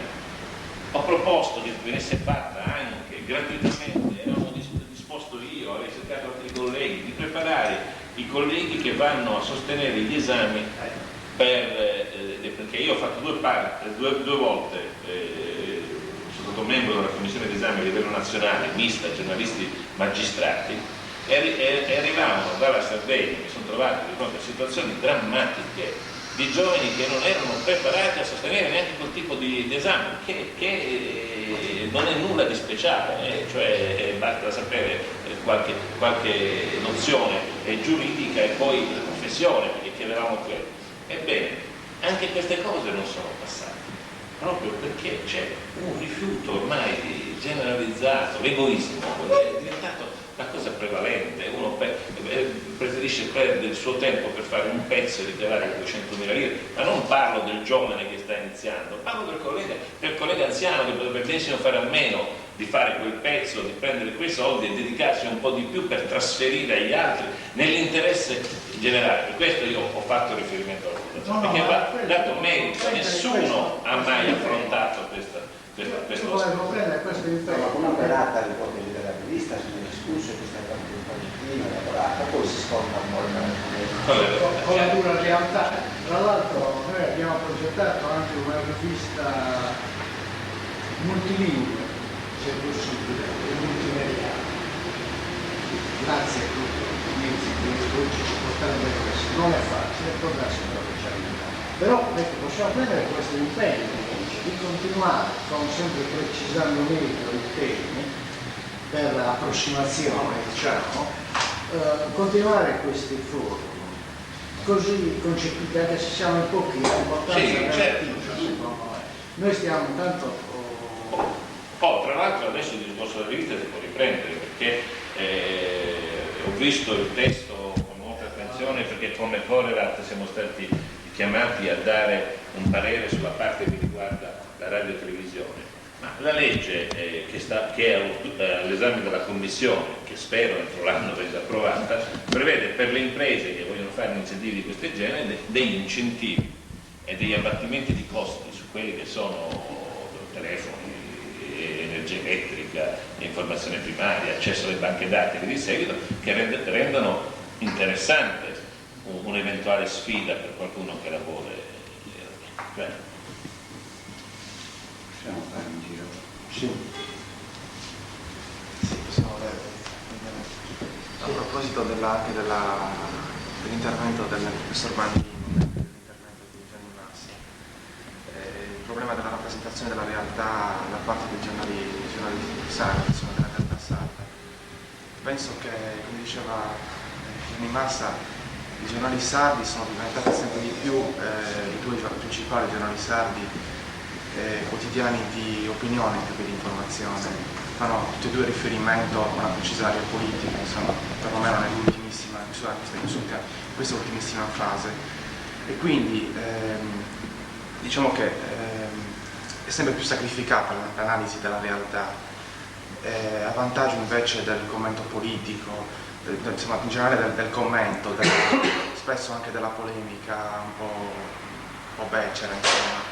E quindi, non so, anche forse il giovane che si affaccia alla professione un po' finisce in questo meccanismo del giornale che deve comunque o fare lo scoop o creare la polemica, creare magari un dibattito certe volte anche un po' pretestuoso. E invece l'approfondimento, l'analisi, la conoscenza del fatto, ma anche dei collegamenti tra il fatto e poi quello che è successo prima, tutto questo viene comunque sacrificato. Penso che sia davvero, io penso che questo sia una questione cruciale del giornalismo, non solo sardo ma anche proprio il giornalismo italiano, cioè quello di riportare alla ribalta il vero giornalismo di inchiesta, il giornalismo che è un po' anche il giornalismo fatto in strada, poi fatto per il lettore alla fine, cioè il giornalismo che privilegia il racconto del fatto, la rappresentazione e non insomma, la polemica, insomma, è tutto quello che questo comporta. Quindi magari certe volte un giornalismo meno militante sul piano politico è più indirizzato alle esigenze del lettore. Penso che sia appunto questa una questione cruciale. A proposito poi dei mutamenti vorticosi della realtà isolana, anche il Censis l'ha detto, insomma, la Sardegna non è più un blocco monolitico, è una realtà in perenne movimento. E forse il giornalista in Sardegna non è stato capace appunto di seguire questo cambiamento vorticoso, forse non so, anche perché culturalmente non si è pensato, diciamo, o forse perché davvero questo mutamento è stato, almeno in questi ultimi 20 anni, i mutamenti nella società sarda sono stati incredibilmente vorticosi, veloci, quindi forse è stato difficile anche seguirli nella misura giusta. Basti pensare anche al banditismo che ha subito cambiamenti impressionanti, ma anche l'economia, la politica, insomma tanti ambiti che hanno subito veramente processi di cambiamento velocissimi e talvolta è davvero difficilmente analizzabili, comunque non so, penso sia questo, ecco, il mio intervento non è un alibi questo, penso cioè, i mutamenti sono stati davvero vorticosi, però nel contempo c'è anche la questione cruciale del capire che occorre valorizzare il il giornalismo di inchiesta, il giornalismo di approfondimento e non magari la polemica stupida o il fatto magari preso così, l'arresto per droga magari certe volte inquadrato, anche il rapimento certe volte inquadrato come un fatto a sé stante, non inquadrato invece in una realtà più ampia e più insomma, questo è in sintesi il mio intervento. Io lavoro per una radio, quindi devo comunicare la notizia in un certo modo, quindi molto veloce, quindi senza concetti intellettuali di contorno. Tutto grazie. Sì. Ma questo mezzo che sembrava in crisi, con l'avvento della televisione si diceva la radio è finita. Oggi invece c'è una grande ripresa della radio, c'è un pubblico sempre più vasto che è un mezzo, perché io anche c'è un mezzo caldo di fronte alla televisione. C'è una partecipazione ascoltatori che vuol dire poi la gente che va sempre in macchina e c'è una rivalutazione grossa. Sì, però c'è sempre un editore dietro che ti chiede un certo tipo di informazione, quindi devi stare sempre, insomma, come diceva lei, gli anni passati, cioè il problema è sempre politico, economico, e quindi per quanto mi riguarda è così, per quanto riguarda il mondo radio, network, sempre regionale. Voi fate soprattutto musica, la notizia e informazione, sì, le notizie le prendete dai giornali. Sì, siamo collegati con l'ANSA, e poi abbiamo tutte le nostre fonti dirette. Sì. Gli interessi dell'editore sono di tipo commerciale? Sì, commerciale. Non di tipo politico? No, politico no, soprattutto commerciale.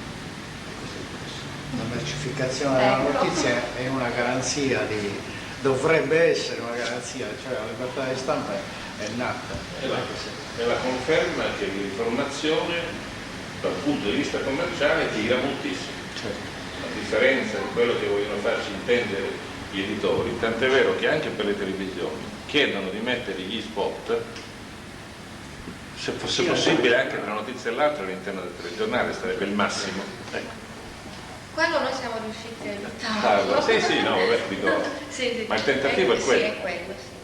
Però ecco, Addirittura sponsorizzati. non è che non sia possibile l'approfondimento, ci sono precedenti. Sì, è possibile, sì, però dipende sempre. Di poeti che parlavano alla radio la mattina presto, quando la gente...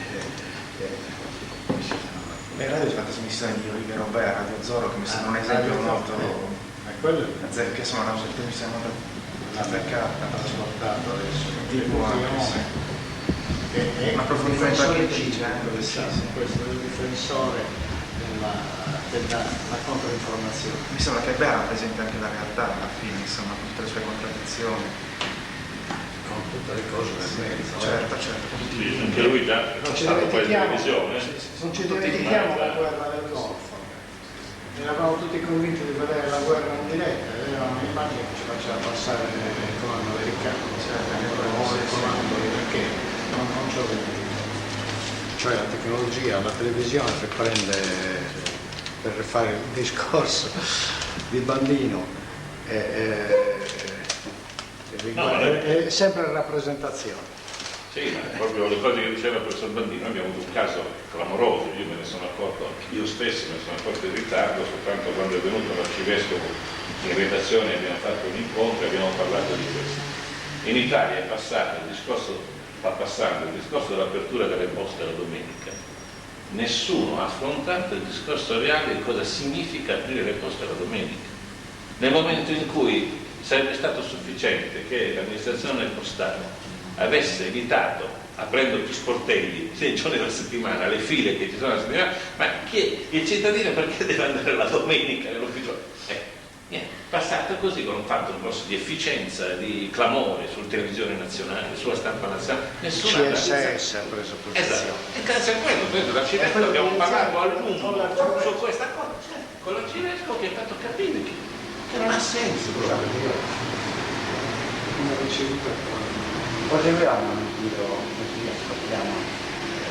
Ok, io proprio prendendo spunto dalle questioni poste dal professor Bambino e proprio vivendo in prima persona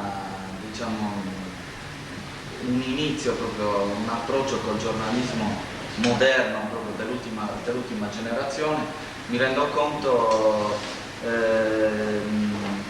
di come una questione di questo tipo, quindi della qualità della scrittura, sia diventata quasi proprio, raffrontandolo con invece la drammatica realtà di cui ci ha parlato Gianni Massa, sta diventando quasi utopia, nel senso che non c'è più in questo momento la possibilità di sviluppare un discorso di questo tipo, proprio per tanti fattori che sono innanzitutto quello della tecnologia che proprio sta schiacciando quasi la personalità dei giornalisti proprio nell'ambiente di lavoro. Poi la crisi occupazionale, non c'è una regolamentazione nell'accesso alla professione di nessun tipo, per cui chiunque in qualsiasi modo può avvicinarsi al giornalismo senza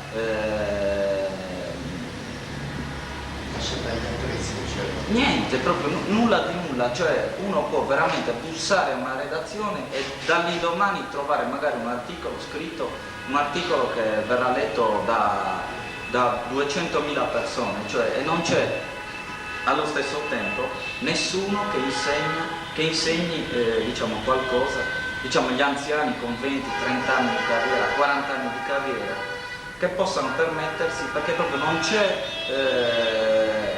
proprio l'apparato, non c'è più il meccanismo per una cosa del genere. Questo dico soprattutto, io mi faccio riferimento proprio ai quotidiani stampa, quindi l'avvento delle nuove tecnologie ha accelerato i tempi di produzione proprio degli articoli, quindi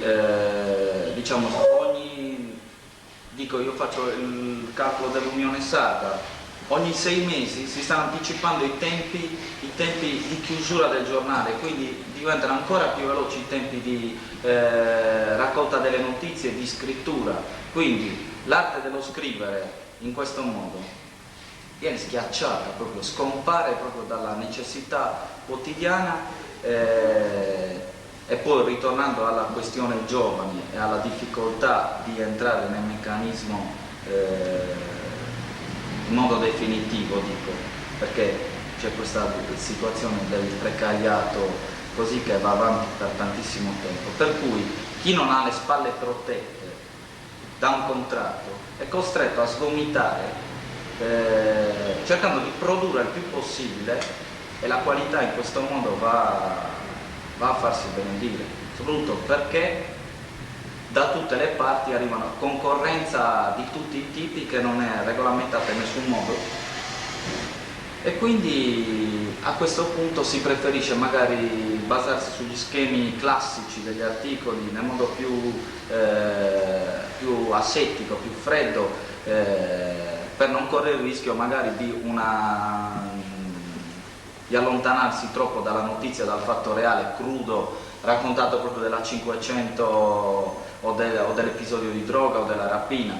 Si sa benissimo che questi fatti di cronaca, quando si raccontano in un dato modo, di sicuro non si sbaglia da un punto di vista tecnico. Per cui tra un articolo che si può fare in mezz'ora, soprattutto perché il giovane è quasi sempre precario, quindi viene pagato praticamente a cottimo, nel senso che più articoli fa, più guadagna, tra virgolette, perché si guadagnano veramente 2 lire, per cui c'è proprio un circolo vizioso che impedisce proprio la crescita qualitativa del giornalista giovane, per cui ognuno può solo farsi carico di apprendere, di spalancare gli occhi e cercare di carpire il più possibile i segreti della professione dagli anziani e soprattutto farsi una cultura propria che prescinda da appoggi che tanto non avremo. Questo quindi è una considerazione un po' sconsolata, però mi rendo conto che in questo momento per tutti, soprattutto diciamo sentendoci proprio tra giovani così che si avvicinano alla professione, è una realtà su cui in questo momento, se non arriva una svolta immediata, diciamo, sta degenerando sempre di più. Cioè la qualità dei giornali, da qui si vede proprio la netta differenza tra i giornali di 20 anni fa e quelli di adesso. Cioè adesso nei giornali scrive chi vuole, praticamente scrive chi vuole, diciamo, può toccare argomenti da prima pagina che prima uno poteva fare magari dopo 10 anni di professione. Adesso il ragazzino di 20 anni diciamo che ha una notizia che può valere la prima pagina, gli viene fatta scrivere e non si tocca una riga, c'è proprio nessuno che dica mai di riscrivere un pezzo, questo pezzo proprio, io dico in 2 anni di giornalismo quotidiano, diciamo, di collaborazione fissa nella mia esperienza personale con l'Unione Sarda, non mi è mai capitato che mi si dicesse di riscrivere un articolo, per quanto sapessi che soprattutto all'inizio non potessi io conoscere alla perfezione, non avevo l'idea innata dell'articolo. Tutto qui. Vorrei precisare un po' questo aspetto della scrittura, perché è facile indirizzarlo il mio intervento in un senso, come dire, di difesa della scrittura come arte della scrittura. Poi proprio questo che io voglio sfuggire. Il mio discorso vuole essere questo anche intellettuale. Quando intendo dire che la scrittura è la scommessa ogni articolo è una scommessa di scrittura, intendo riferirmi proprio all'articolo più mediocre, più fanatistico, cioè intendo dire del rapporto che c'è la parola nel momento che scrivi. Non mi interessa il discorso dell'avere tempo per fare un bel pezzo di tipo letterario, no, intendo dire quando si usa una 500 uscita da via Martini, una novità, Charles Stop, Vala precedente e una Westfalen, un morto, io sto usando parole, quelle parole di che qualità sono? Ma la qualità non è in funzione di un sollevare lo stile, la qualità è della pertinenza al fatto. Cioè noi dobbiamo credere questo, che la parola non esiste la parola oggetto e la parola, come dire, raffinata. Allora, una è la parola, come dire, in linguistica diciamo denotativa, che la parola si crede che vada direttamente al fatto. Beh, non c'è tempo, oggi è tutto denotativo, io devo in fretta e in furia rispondere in un quarto d'ora di un avvenimento e non c'è tempo per una elaborazione e quindi c'ho un rapporto denotativo tra parola e fatto. Questa è quella famosa rispondenza del fatto con la parola, quasi che il fatto e la parola abbiano una specie di corrispondenza di basso livello che immediatamente si trasferisce dal fatto alla parola. Invece tu nel momento in cui stai facendo un discorso basso, veloce, occasionale, brutale, anche lì c'è un discorso. Cioè soprattutto lì c'è un discorso di parola, ma non perché sia bella, no, ma perché sia pertinente al fatto. Perché la cronaca, c'è la vera cronaca, cioè che è aderente al fatto, c'è di vari livelli. Io mi ricordo nel 73 ero venuto con Giuliano Zincone e il premio proprio lui in quell'anno per gli articoli di terza pagina, ma di cronaca. E veniva, qui abbiamo fatto una serie di articoli di cronaca interrogando gente e io vedevo con quale abilità Giuliano riusciva a tradurre quella cronaca che erano interviste in parole semplici, senza elaborazioni letterarie, rimanendo proprio dentro lo specifico della cronaca, che è uno specifico linguistico. E la scommessa è sempre linguistica. Anche in quel linguaggio brutale, violento di 5 minuti, fatto perché tanto poco mi pagano che non ho tempo per elaborare, anche lì, soprattutto lì c'è la scommessa della parola. Cioè anche lì c'è una parola che informa di più, non che è più bella.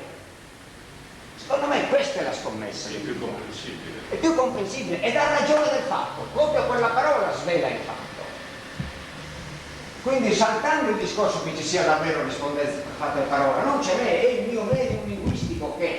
inventando una parola sul momento, nella mia occorrenza e urgenza del tempo, io invento una parola in azione linguistica più pertinente, che mi svela il fatto, altrimenti il fatto rimane assolutamente opaco. Il lettore dice, ma non sta leggendo parole. Questo è, secondo me, c'è l'antiletterarietà che mi interessa. Quello è un altro discorso di chi vuol fare un'elaborazione letteraria. Allora è un altro discorso che non appartiene, né deve appartenere secondo me alla cronaca. Ma la qualità della cronaca di lui, io mi riferisco al Zingone del 73 o oggi ad altri giornalisti che fanno cronaca, tu la noti benissimo che c'è una differenza, la differenza è tutta. Fai un confronto tra cronaca o correnti in Italia nello stesso tempo, la stessa cronaca, nello stesso fatto, leggi 5 giornali e fai un'analisi linguistica della cronaca, tu vedrai come chi scrive in maniera più pertinente scrive meglio e dà ragione del fatto, che invece crede di tradurre il fatto immediatamente in parole perché affretta, non traduce il fatto. Questo è interessante a chiarire, per non cadere nella bella scrittura che è sempre una sola scrittura poco interessante, ma per credere nella scrittura, nell'essenzialità della parola. No, ma infatti io volevo dire, cioè, quest'arte della scrittura non era riferito proprio alla letterarietà, proprio intendevo proprio alla tecnica giornalistica, nel senso che certo si può fare l'articolo su uno stesso fatto di diverso livello, però si sa che un conto è farlo diciamo brioso, appetitoso per il lettore, quindi diciamo con spunti gradevoli e quindi un discorso omogeneo. Un conto è fare le classiche frasi facili che non informano, certo, però quantomeno nel senso che il fatto viene raccontato nudo e crudo, ma non si può trasmettere in questo modo l'interesse. Come raccontare un nudo e crudo con parole più informative, più belle, intendibili, più pertinenti? Come interpretare la crudezza, cioè il fatto, con parole più informative? Questo è certo. Dell'arte giornalistica. Ecco, un motivo per il quale, per esempio, un docente universitario che è bravissimo non può fare giornalistica. Certo. Noi abbiamo qualche esempio, abbiamo visto qualche esempio. Presendiamo. Io mi sto scomparso con questo fatto, con questa crudezza, perché da qualche mese sto lavorando in una radio che mira a fare informazione locale, soprattutto per gli iniziati. E mi rendo conto che una notizia sono 5 righe, però la necessità di trovare la parola che svegli, la parola svelata, perché altrimenti mi attorciglio e non riesco a spiegare quello che sta succedendo. Sotto questo aspetto mi sono accorto che con i colleghi ci sono delle divergenze di questo tipo. Siamo in una radio, l'informazione deve essere veloce, immediata, non ci si può perdere tempo, però io un po' mi rifiuto di fare questo tipo di informazione, perché nel momento in cui, e faccio esempi concreti, Berlusconi se la prende col Pisdaz per lo scorporo, io devo spiegare cos'è lo scorporo, altrimenti non c'è notizia. Allora mi devo inventare un modo per spiegare che cos'è questo scorporo. E certo, in 5 righe non segno. Allora però cosa succede? Che mi ritaglio all'interno della notizia di 5 righe e dico, beh, adesso ci fermiamo un attimo e uso altre 5 righe per cercare di farvi capire che cos'è questo scorporo. Cioè io penso che anche all'interno della radio, che pure è uno strumento di informazione molto immediato, ci deve essere la necessità di andare oltre, perché dicevo questo e andando avanti di rilevaggio a quello che diceva Massimiliano, purtroppo non è che non ci sono più inchieste, non c'è neanche più il perché della notizia. Cioè ieri sull'Unione esplode una bara su un aereo. Ma che è successo? Cioè, non c'era scritto. Gli effetti sono quelli che hanno avuto, la prevalenza, No, perché? il gas, la radioattiva. Perché? Perché è successo? Non spiegano niente, Non c'è perché scritto. perché era lì, come mai se l'ha rotto. Esatto, io vado a vedere, non l'ho trovato. Oppure anche un altro caso di politica, e qua torniamo all'esempio dell'informazione circoscritta alle 24 ore, proprio nel migliore dei casi.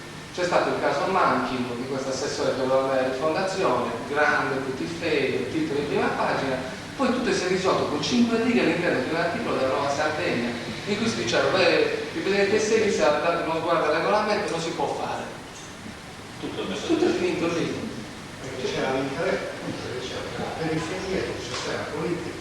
Quindi tutto questo putiferio creato su un caso politico che è finito in prima pagina, poi si è Il Consiglio risolto. regionale è stato detto che era in aula quello che aveva detto, io non la provo, quello che dice non fare il dice che l'aveva detto in aula.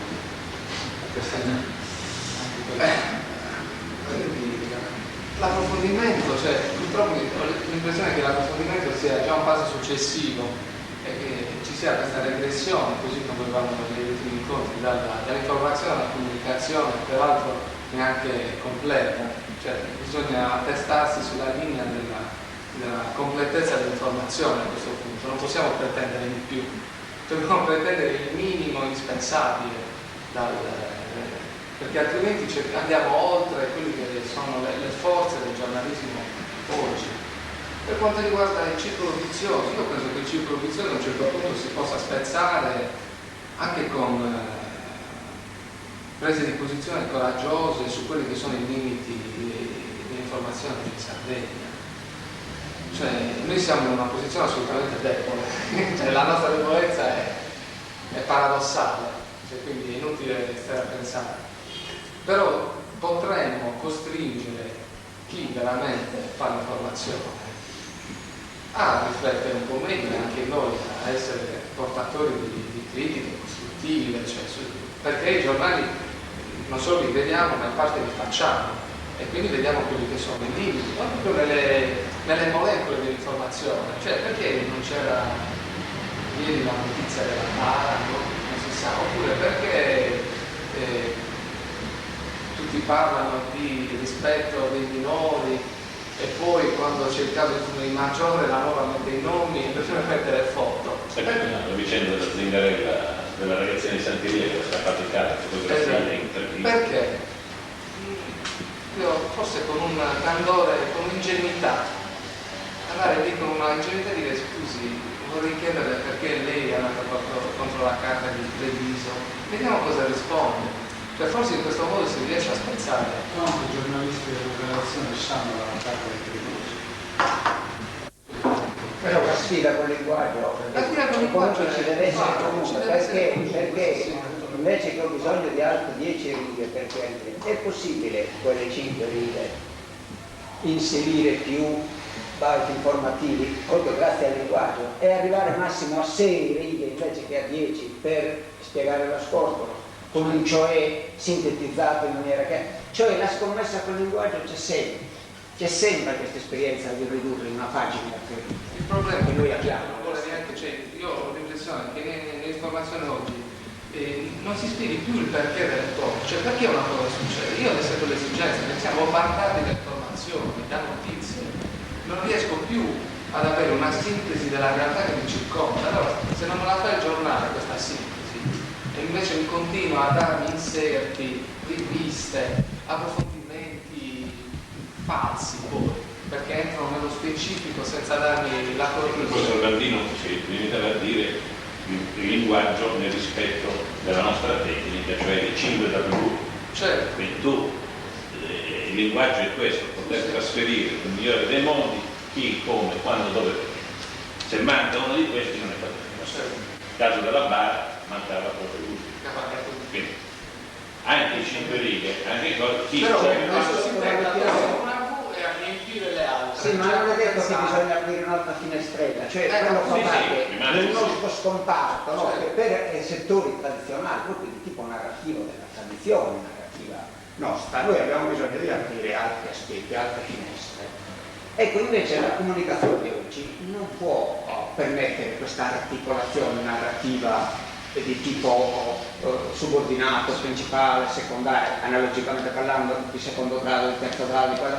Oggi è una serie di coordinate informative legate tra di loro, modo volte per analogia quasi, più che per ragioni interne nella narrazione. Allora, come ottenere che il perché venga detto anche in una dicitura di cronaca, il perché non apra una finestra di spiegazione commento, ma sia inserita in 4-5 parole e se stesse cronaca, e facendo cronaca spiegando il perché, ma senza aprire finestrelle, perché oggi la comunicazione, talmente veloce ed è talmente analogica che non permette più una logia, cioè un'organizzazione concettuale che si sviluppa, concedi un'altra diceria, te lo spiego bene. Spesso succede che te ne concedono 20 e non spieghi, voglio dire, come ottenere questo? È tutto un gioco l'importante è capire che tutto il discorso è nel linguaggio. Questa è la scommessa, poi uno su chi resiste, cioè uno lotta per ottenere il meglio. Il discorso del professor Bandino è molto fatto in quello che è la funzione del titolista nel giornale che è scomparso, cioè tu nel titolo tra occhiello, titolo, sommario e catenaccio dovresti poter non leggere l'articolo. Questo è il linguaggio, e così la radio. Lei ha scritto insegnante. Io? No, lei giornalista pubblicista. No, Insegnante sono io. No, insegnante Francesco Conti. No, lei era una filmata. Sì, si studia per sì. Proseguiamo? Io volevo, ecco, ritorno qua, che cosa possiamo fare noi con l'informazione?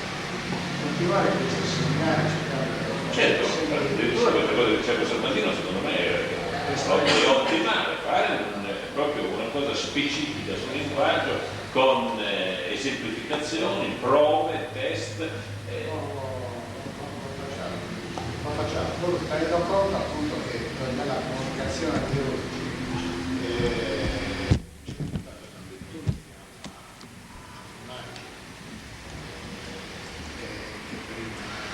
che prima non c'era, però noi abbiamo veramente tante cose, l'uso per esempio che si fa che vengono ripetute meccanicamente senza conoscere il significato, blitz dei carabinieri, blitz ha un significato preciso, non è blitz quando il carabinieri va a fotocopiare un documento, non è blitz, porca miseria. O tutte le cose con questi Conosco il killer. sì, Omicidio, oppure quello, vabbè, uno ha un titolo, ucciso un cadavere. Ucciso un cadavere. Ed era vero, poi vai a leggere il pezzo, era vero, perché avevano sparato su uno che era già morto, però non è ucciso il cadavere. Hanno sparato su un cadavere che è diverso. No, di questi titoli ce ne sono a decine nelle cose, l'uso di deriva molto però da ciò che dicevate voi all'inizio, insomma, la mancanza di scuola, la mancanza del controllo, da come si fa veramente il giornale. Prima passava al vaglio del capo servizio, del redattore capo, del direttore, c'erano 3 livelli e il momento più bello nei giornali era quello del bozzone, insomma, no? Quando facevi la bozza della pagina e in 3 o in 4 si controllava quella pagina e fino a tutto il giornale. Oggi non si fa più così. Chi corregge? La scomparsa del correttore di bozze. Di bozze, infatti volevo proprio dire quello che io tutte le volte che apro l'Unione Sala, vabbè, anche altri giornali, mi spavento dagli errori che ci sono. Sicuramente perché c'è proprio questo problema di scrivere le notizie in poco tempo, quindi il giornale deve uscire velocemente, però cioè è meglio che il giornale esca 1 ora, 2 ore più tardi, perché le persone che leggono cioè, in modo sbagliato, cioè sono scemi alcuni errori proprio che ci sono, nomi di personaggi famosi sono errati, questo secondo me è molto importante. E poi volevo ricollegarmi al fatto, a ciò che ha detto il ragazzo, che oltre a essere bombardati appunto da informazioni e a non ci viene spiegato il perché questo succede, inoltre negli articoli non vengono nemmeno dati spunti di riflessione, secondo me sono importanti. Uno spunto di riflessione ad esempio si potrebbe anche fare facendo delle analogie, in questo caso si è già avverato anche in un altro periodo, in un altro momento. No, neanche a distanza di giorni. Allora, io Certo. per esempio, a distanza di pochi giorni, un po' di mesi fa, è avvenuto che a Sassari è stato chiamato un ragazzo che aveva i proiettili preso di leva. Come ricordo della Lega. Dopo 3 giorni a Cagliari il pretore ha detto che non era reato. Cioè, a distanza di 3 giorni, in redazione nessuno ha avuto dire, ma io questo l'ho già letto, pagina 2, 3 giorni fa. Si poteva fare un caso, quindi ma perché la Sassari il reato a Cagliari non succede? Per il semplice fatto che ormai si lavora quasi dappertutto a compartimenti stagni, Uno è dove solo, non Ma fa allora non nessuno. è il giornale. sì, a sentire alcuni colleghi dell'Unione Sacra, ma anche della Nuova Sardegna, loro ce l'hanno i colleghi più anziani e i colleghi più giovani. Questo adesso uno più recente, proprio recentissimo, che mi diceva, i miei non leggono neanche il nostro giornale, non solo non leggono il contorno, non leggono neanche il nostro giornale, ed è un capo servizio questo qui, che insomma che ha dei giovani perché non c'è l'informazione, proprio il minimo. Poco fa ho accennato alla cassetta degli attrezzi, che era un vecchio modo di dire, non c'è la cassetta degli attrezzi. Ora come la possiamo formare poco a poco, però non rivolti al passato. Io vorrei che risultasse questo, quando si parla del passato, di ciò che accadeva, non è soltanto per amore della storia, insomma, no? È perché per vedere che cosa si può fare oggi con i mezzi di oggi nella situazione di oggi. Comunque io aggiungerei rispetto, io non sono completo del discorso di partiti, e soprattutto non da giornalista che non so, ma da raccontato quando facevo lavoro sindacale o da consultante in giornale dal dopoguerra d'oggi per alcuni lavori che ho fatto, e la risposta a questo individualismo che è l'evoluzione della tecnologia, dell'organizzazione del lavoro sulla stampa, addirittura del clima sociale anche indicano, no? Che c'è l'incontro di questa cosa qui, ma non è più una comunità professionale, ma è un uomo che comunica da solo col fatto, no? E con quello che ha dentro. Io leggendo i vostri articoli credo che il problema grosso è come dare risposte a questo, che in fondo però, osserviamo bene, il trend tecnologico porterà il lettore in questa dimensione. Il trend tecnologico porterà, quando Grauso dice che i giornali sono destinati a sparire, eccetera, è fatto tutto quel discorso, in realtà un unico punto, un unico dato c'è di vero in questo, ed è che l'elaboratore e tutta la nuova tecnologia porterà il lettore a scegliersi le notizie o andare a individuarle, però non è il lettore attuale. Adesso c'è una forma di democratizzazione del lettore, cioè tutti abbiamo la possibilità di comprare i giornali. Quando avremo l'elaboratore, c'è chi avrà l'elaboratore e chi non l'avrà, chi avrà il tempo per scegliere, chi avrà la cultura, cioè sarà un'autoselezione del lettore. E il che l'area della povertà sta crescendo, non sta diminuendo, quindi già adesso comprare i giornali è faticosissimo. No, ma c'è di più, che ci sarà uno standard medio per la massa di bassissima qualità, ma non solo nelle informazioni, tutti i servizi, la sanità, cioè, che poi è il parallelo nell'informazione di altri trend sociali che viaggiano con lo stesso metodologia. Come rispondere a questo fatto, all'individualismo che sta aumentando? D'altra parte però a me sembra che in Sardegna mi sposto a un altro problema. A me la cosa che colpisce negli articoli è l'assenza di passato, è l'assenza di contestualizzazione. Chi scrive non sa cosa è successo. Perché non sa? Il motivo per cui non c'è il perché è perché non ha l'informazione, non ha la formazione che è fatta da una serie anche di informazioni storiche, sociopsicologiche, eccetera, eccetera, per cui quel fatto ne tenta almeno una spiegazione, fa delle ipotesi. Cioè manca anche una formazione di base di quello che gli succede intorno. Io mi pongo la preoccupazione dall'atto per un lavoro dovuto controllare tutte le notizie politiche dei due giornali sardi dal 44 al 76. Quindi tutto quello che è stato scritto della soggettività di note sindacali, di scelte dei partiti, di riunioni, delle cose. I giornali sardi finiscono come credibilità, per me che lo leggo, nell'arco tra la fine degli anni 60 e l'inizio degli anni 70. C'è una crisi del modo di fare giornalismo e si vede. In un primo momento ho pensato che la causa fosse soprattutto i grandi passaggi di proprietà, no? Che avvengono in quel periodo dei due giornali sardi, e forse per quella fase è la spiegazione più significativa. Però non cambia solo quello. Per esempio, tutta l'informazione politica, per esempio tra il nostro archivio, dove ci sono i documenti integri, e quello che tu trovi nel giornale, per tutti gli anni 50, metà degli anni 60, tu potresti benissimo non fare a meno dell'archivio. Tanto era preciso il resoconto del giornale e tanto è separato il documento che faceva passare un organismo politico e la recezione del giornale. Proprio l'aspetto essenziale della notizia è riportato nell'integro, no, Dopo, negli anni 70, questo quasi non esiste più.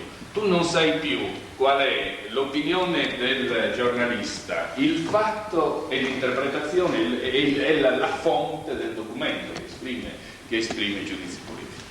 Ancora di più, negli anni 70, io credo di essere stato, per conto della mia organizzazione, tra i pochi che abbiamo occupato il giornale. Abbiamo occupato 2 o 3 volte l'Unione Sarda, perché proprio era una massa di lavoratori che era incapolatissimo perché non si riconosceva sulla notizia e sull'interpretazione del giornale. Ma che cos'era cambiato nel frattempo?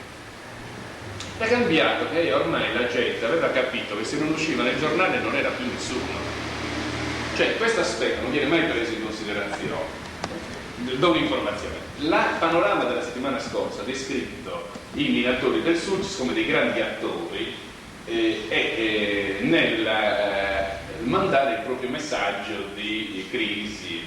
Ora, indipendentemente dal fatto che questo sia vero o falso, una cosa è vera e non è vera, però la cosa che ormai è emersa è che dagli anni 70 i giornali sardi non rappresentano il senso vero di quello che succede.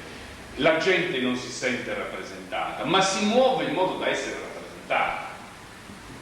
Cioè è un contorcimento, è una serie di problematiche al termine del quale cosa c'è? C'è questo insieme di documenti, di problematiche che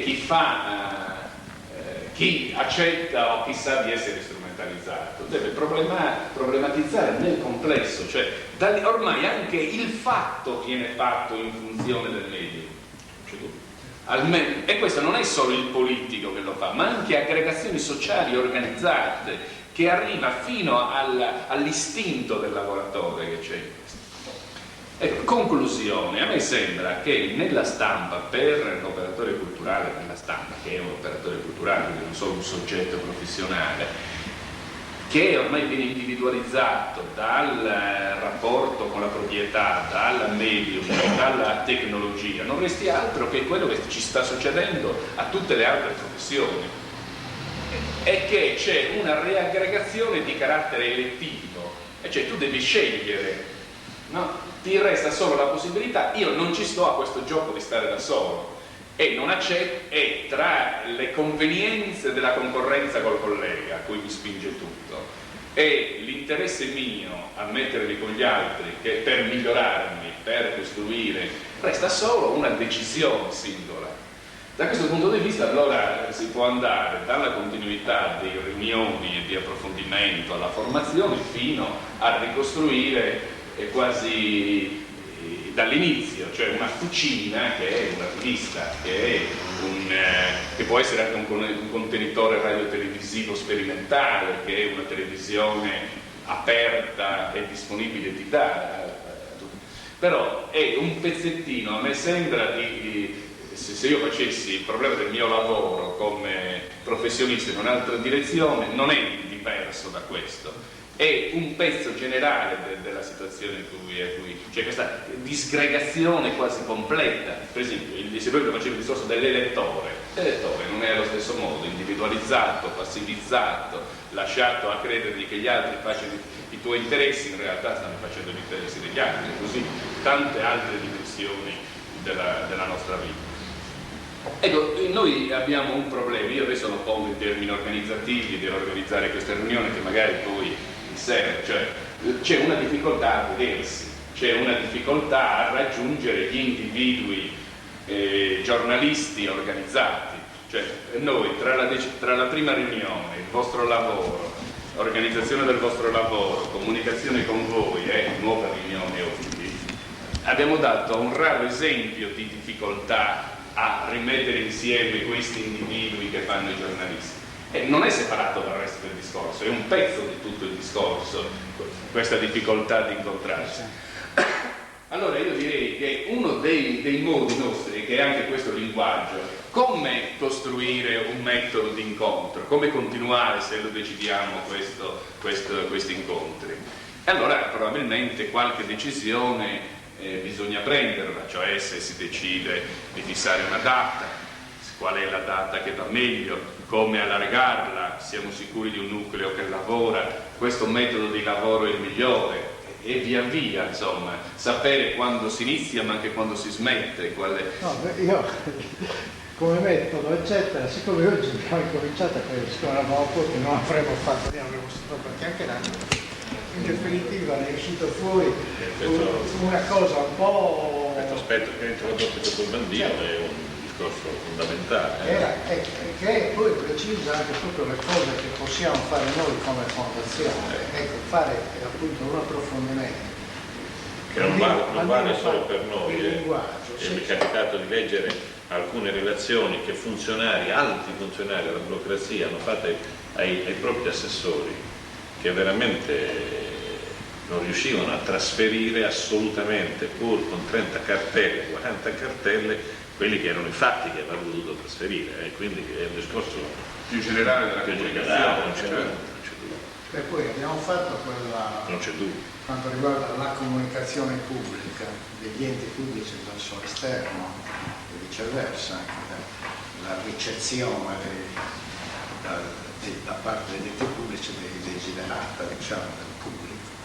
Abbiamo fatto quel convegno al Banco di Sardegna tempo fa. Io ho fatto l'esempio delle 150.000, 200.000 fonti informative alle quali i blogger si devono attenere. Che razza di comunicazione è, seppure non c'è il feedback, se chi deve ricevere non la può ricevere. Perché è inutile che prendiamo qualsiasi, voi giovani fate una domanda di concorso, gli ultimi, questa è la regione che stanno per ragionieri, per laureati, per le discipline, eccetera.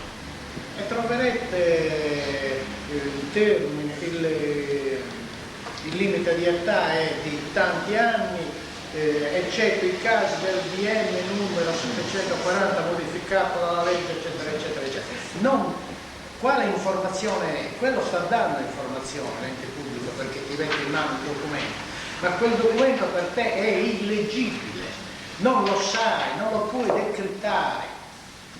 Questo è il tipo di dramma che abbiamo noi, quello che diceva, che il funzionario alla fine non riesce nemmeno a tradurre la sua materia, a tradurre al suo assessore che cosa diavolo deve dire l'assessore. Beh, lo vediamo tutti i giorni quando ci sono interrogazioni, interpellanze al Consiglio regionale. Sono i pezzi preparati dai funzionari che non dicono assolutamente niente, non rispondono praticamente. E non sempre per ragioni politiche, perché è l'abilità del dire e non dire. Oggi, veramente, nel mondo di oggi, siamo bombardati da informazioni.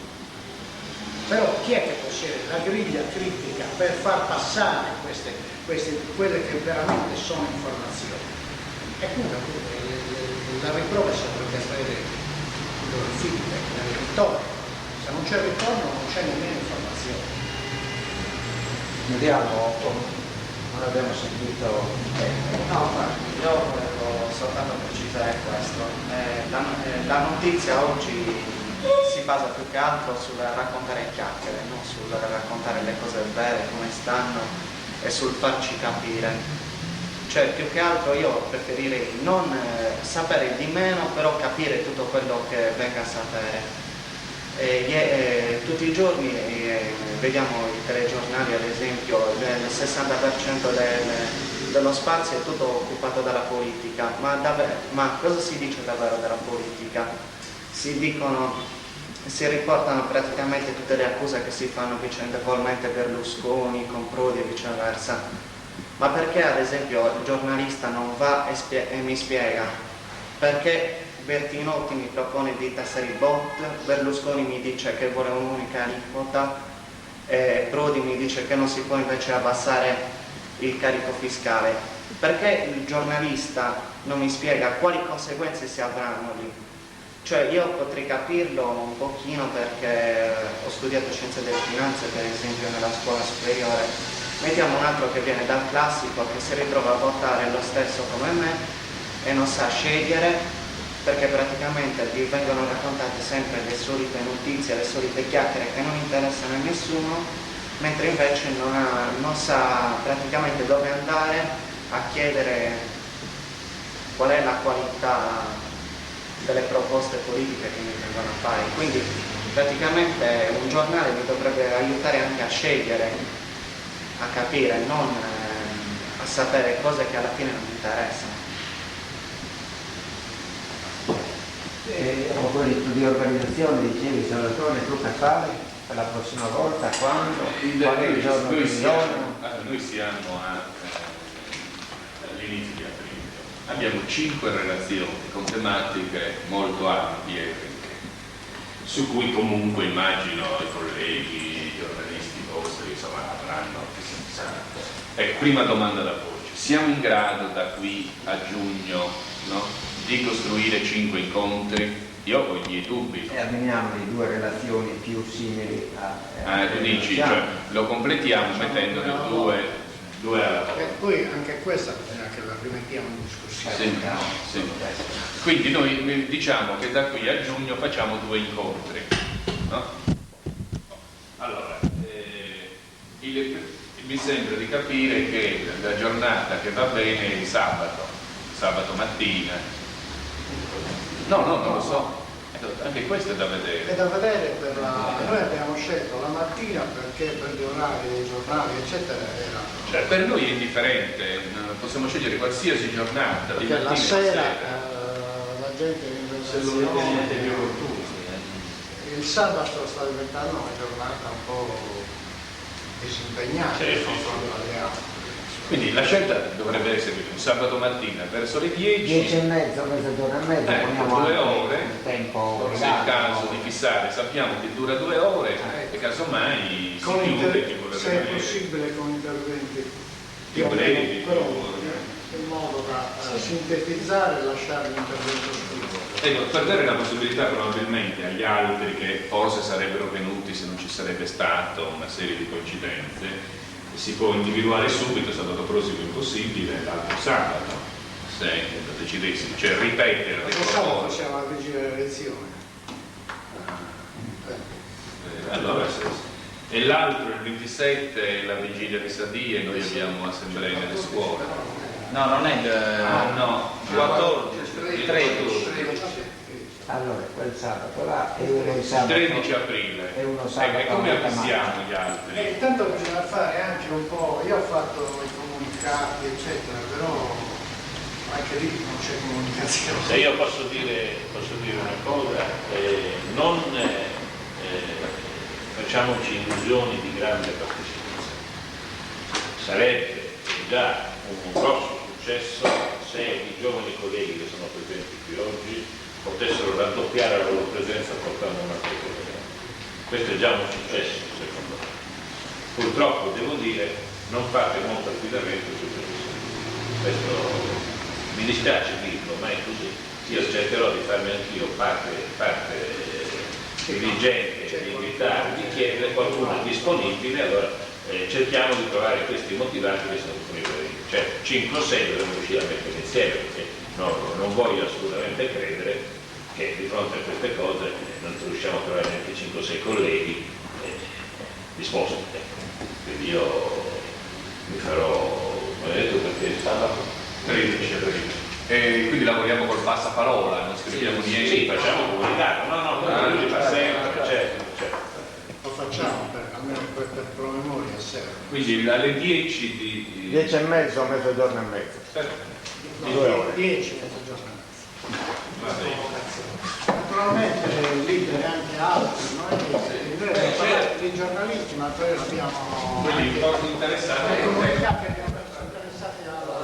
La Sardegna, la regione, ha dato miliardi e miliardi per avendo seduto al campo Garzia, che è stato per 20 anni presidente del CIS, che è quello che ha dato a Rovelli tutti i soldi.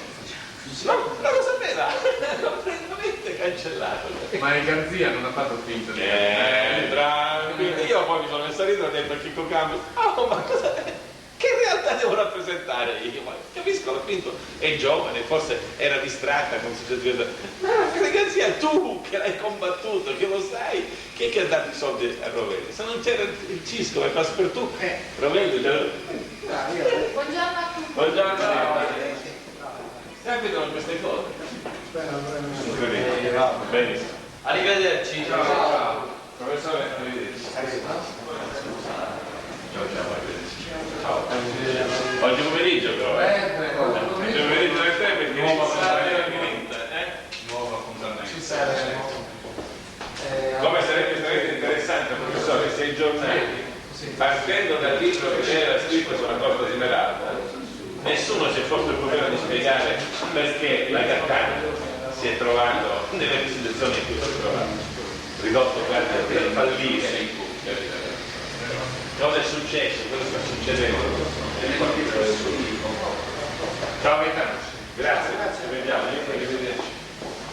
Guarda, è uscito quel programma sul federalismo dovevo farlo correggere, ma fai tu dove devi fare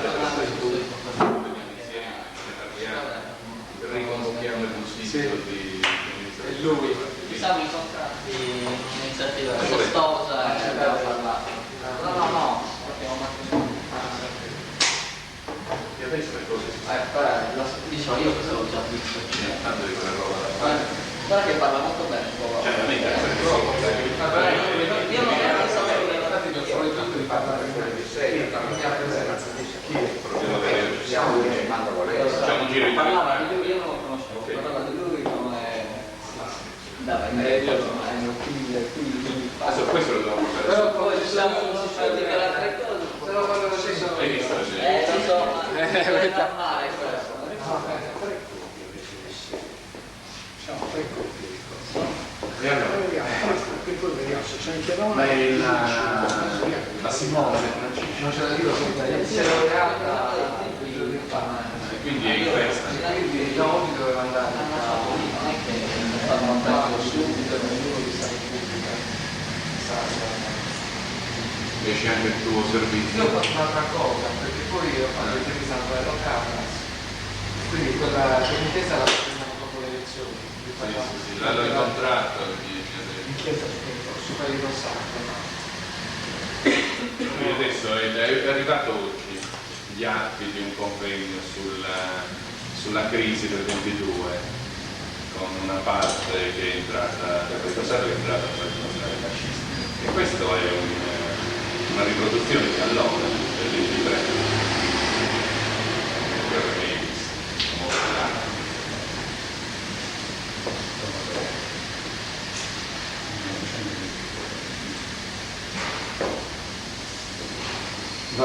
quindi tu sei agito con passaggi. Allora se rientri in regione, No, a casa. Ascolta, dovresti fare Sono uscito adesso, però si può. io mi hanno messo sul tavolo, io ho visto, era per fare una fotocopia di questo del numero, ce l'hai a casa, era per questo che volevo venire a prendere.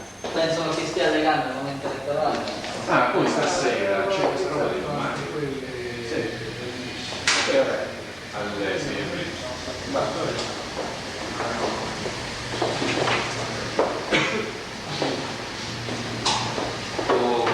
Andrea, questo andrebbe posto in una cartella. In una cartella posto. No, poi ci sono gli indirizzi che continuano a relazione. Ve li spieghiamo. Allora noi ci vediamo stasera.